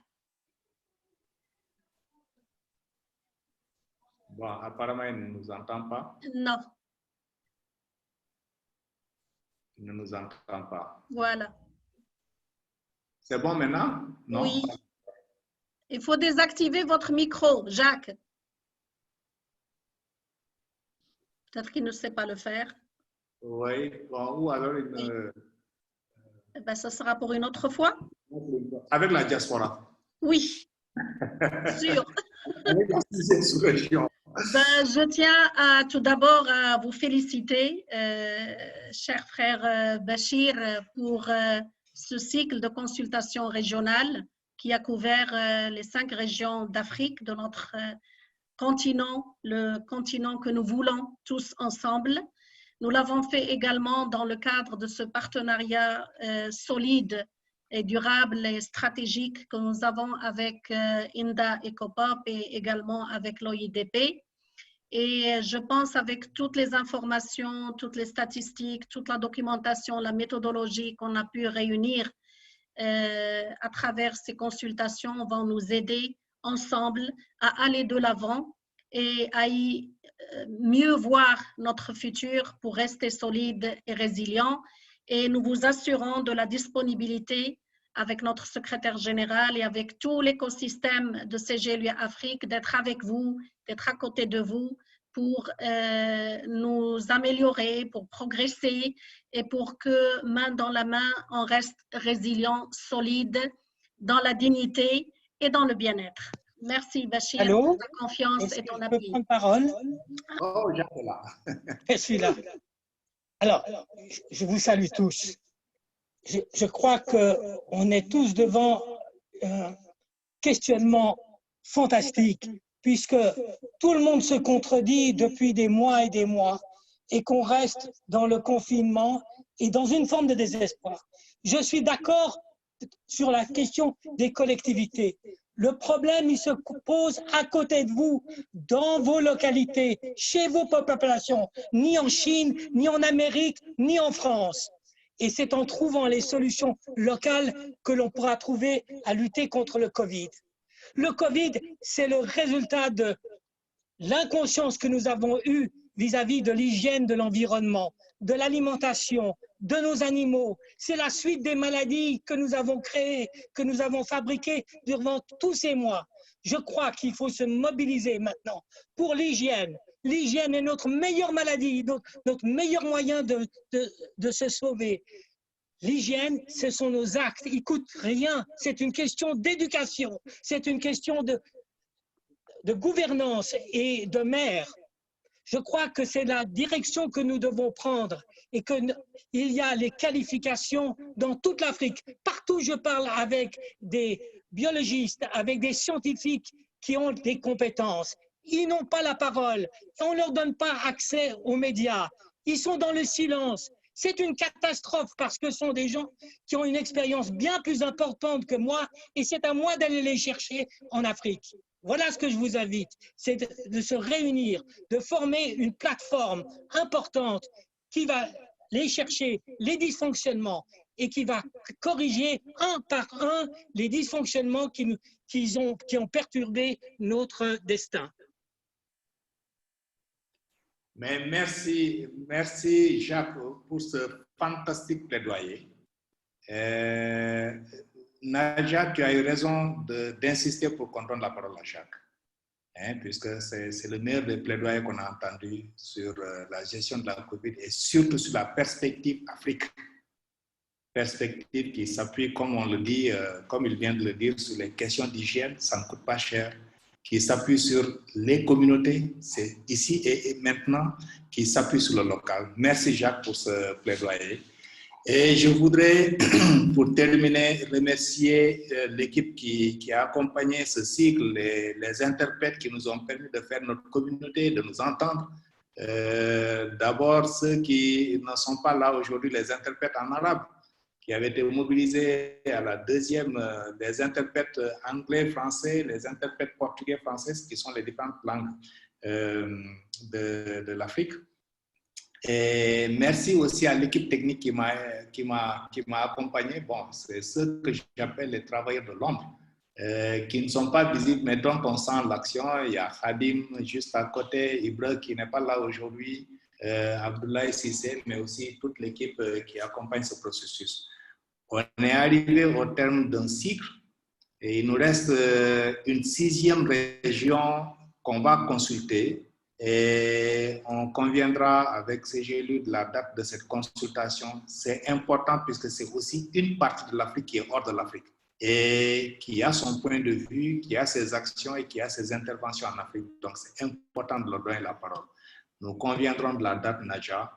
Je voudrais, pour clôturer, remercier le président de l'OIDP, Jean-Marc Yassé, qui n'est pas avec nous aujourd'hui compte tenu des contraintes en Côte d'Ivoire et à Abidjan notamment, remercier Jean-Pierre Elongbassi pour son accompagnement. Jean-Pierre, c'est quelqu'un qui donne des orientations, mais surtout qui donne la lumière. Moi, c'est ça que j'apprécie en lui. Il impulse des dynamiques qu'il parvient à faire sans être présent. Et c'est ça aussi qui est important. Donc, merci. Traduit, il faut vraiment lui transmettre cela. Nos sincères remerciements pour tout cet accompagnement-là. Nadia, merci à toi. pour l'accompagnement plus proche. C'est vrai que Jean-Pierre, c'est l'accompagnement éloigné, mais toi, c'est l'accompagnement proche que nous apprécions beaucoup. Pour la mobilisation et surtout pour tout le travail fantastique que tu fais pour mobiliser les panélistes à travers l'Afrique. Je suis toujours surpris par la connaissance et la fine connaissance que tu as de l'Afrique et des Africains. C'est fantastique, chère sœur. Nous prions pour une longue vie pour toi et de santé. Et nous prions aussi pour que ce travail fantastique que tu as commencé avec Alga puisse se poursuivre. Merci aux panélistes. Je les ai cités tantôt, mais je vais les citer à nouveau. Maria Elena, que je vois encore sur la plateforme. Pedro, Ernesto Soumani, Pouven de l'Afrique du Sud et Soukhela Docteur, Patrick. Merci à vous tous pour votre intervention et merci à Patrick pour la dernière intervention et le plaidoyer fort que tu viens de faire. Et on peut considérer que la 5e consultation sous-régionale sur la réponse des villes et territoires dans la gestion de la pandémie coronavirus est officiellement terminée. Et la séance est maintenant finie et clôturée. Merci à vous et bon appétit pour ceux qui doivent aller vers le repas et bon retour chez vous pour ceux qui doivent se remettre en route. Merci et à très bientôt. Les rapports, la documentation seront mis en place et seront accessibles pour tout le monde. Merci. Merci à vous. Merci.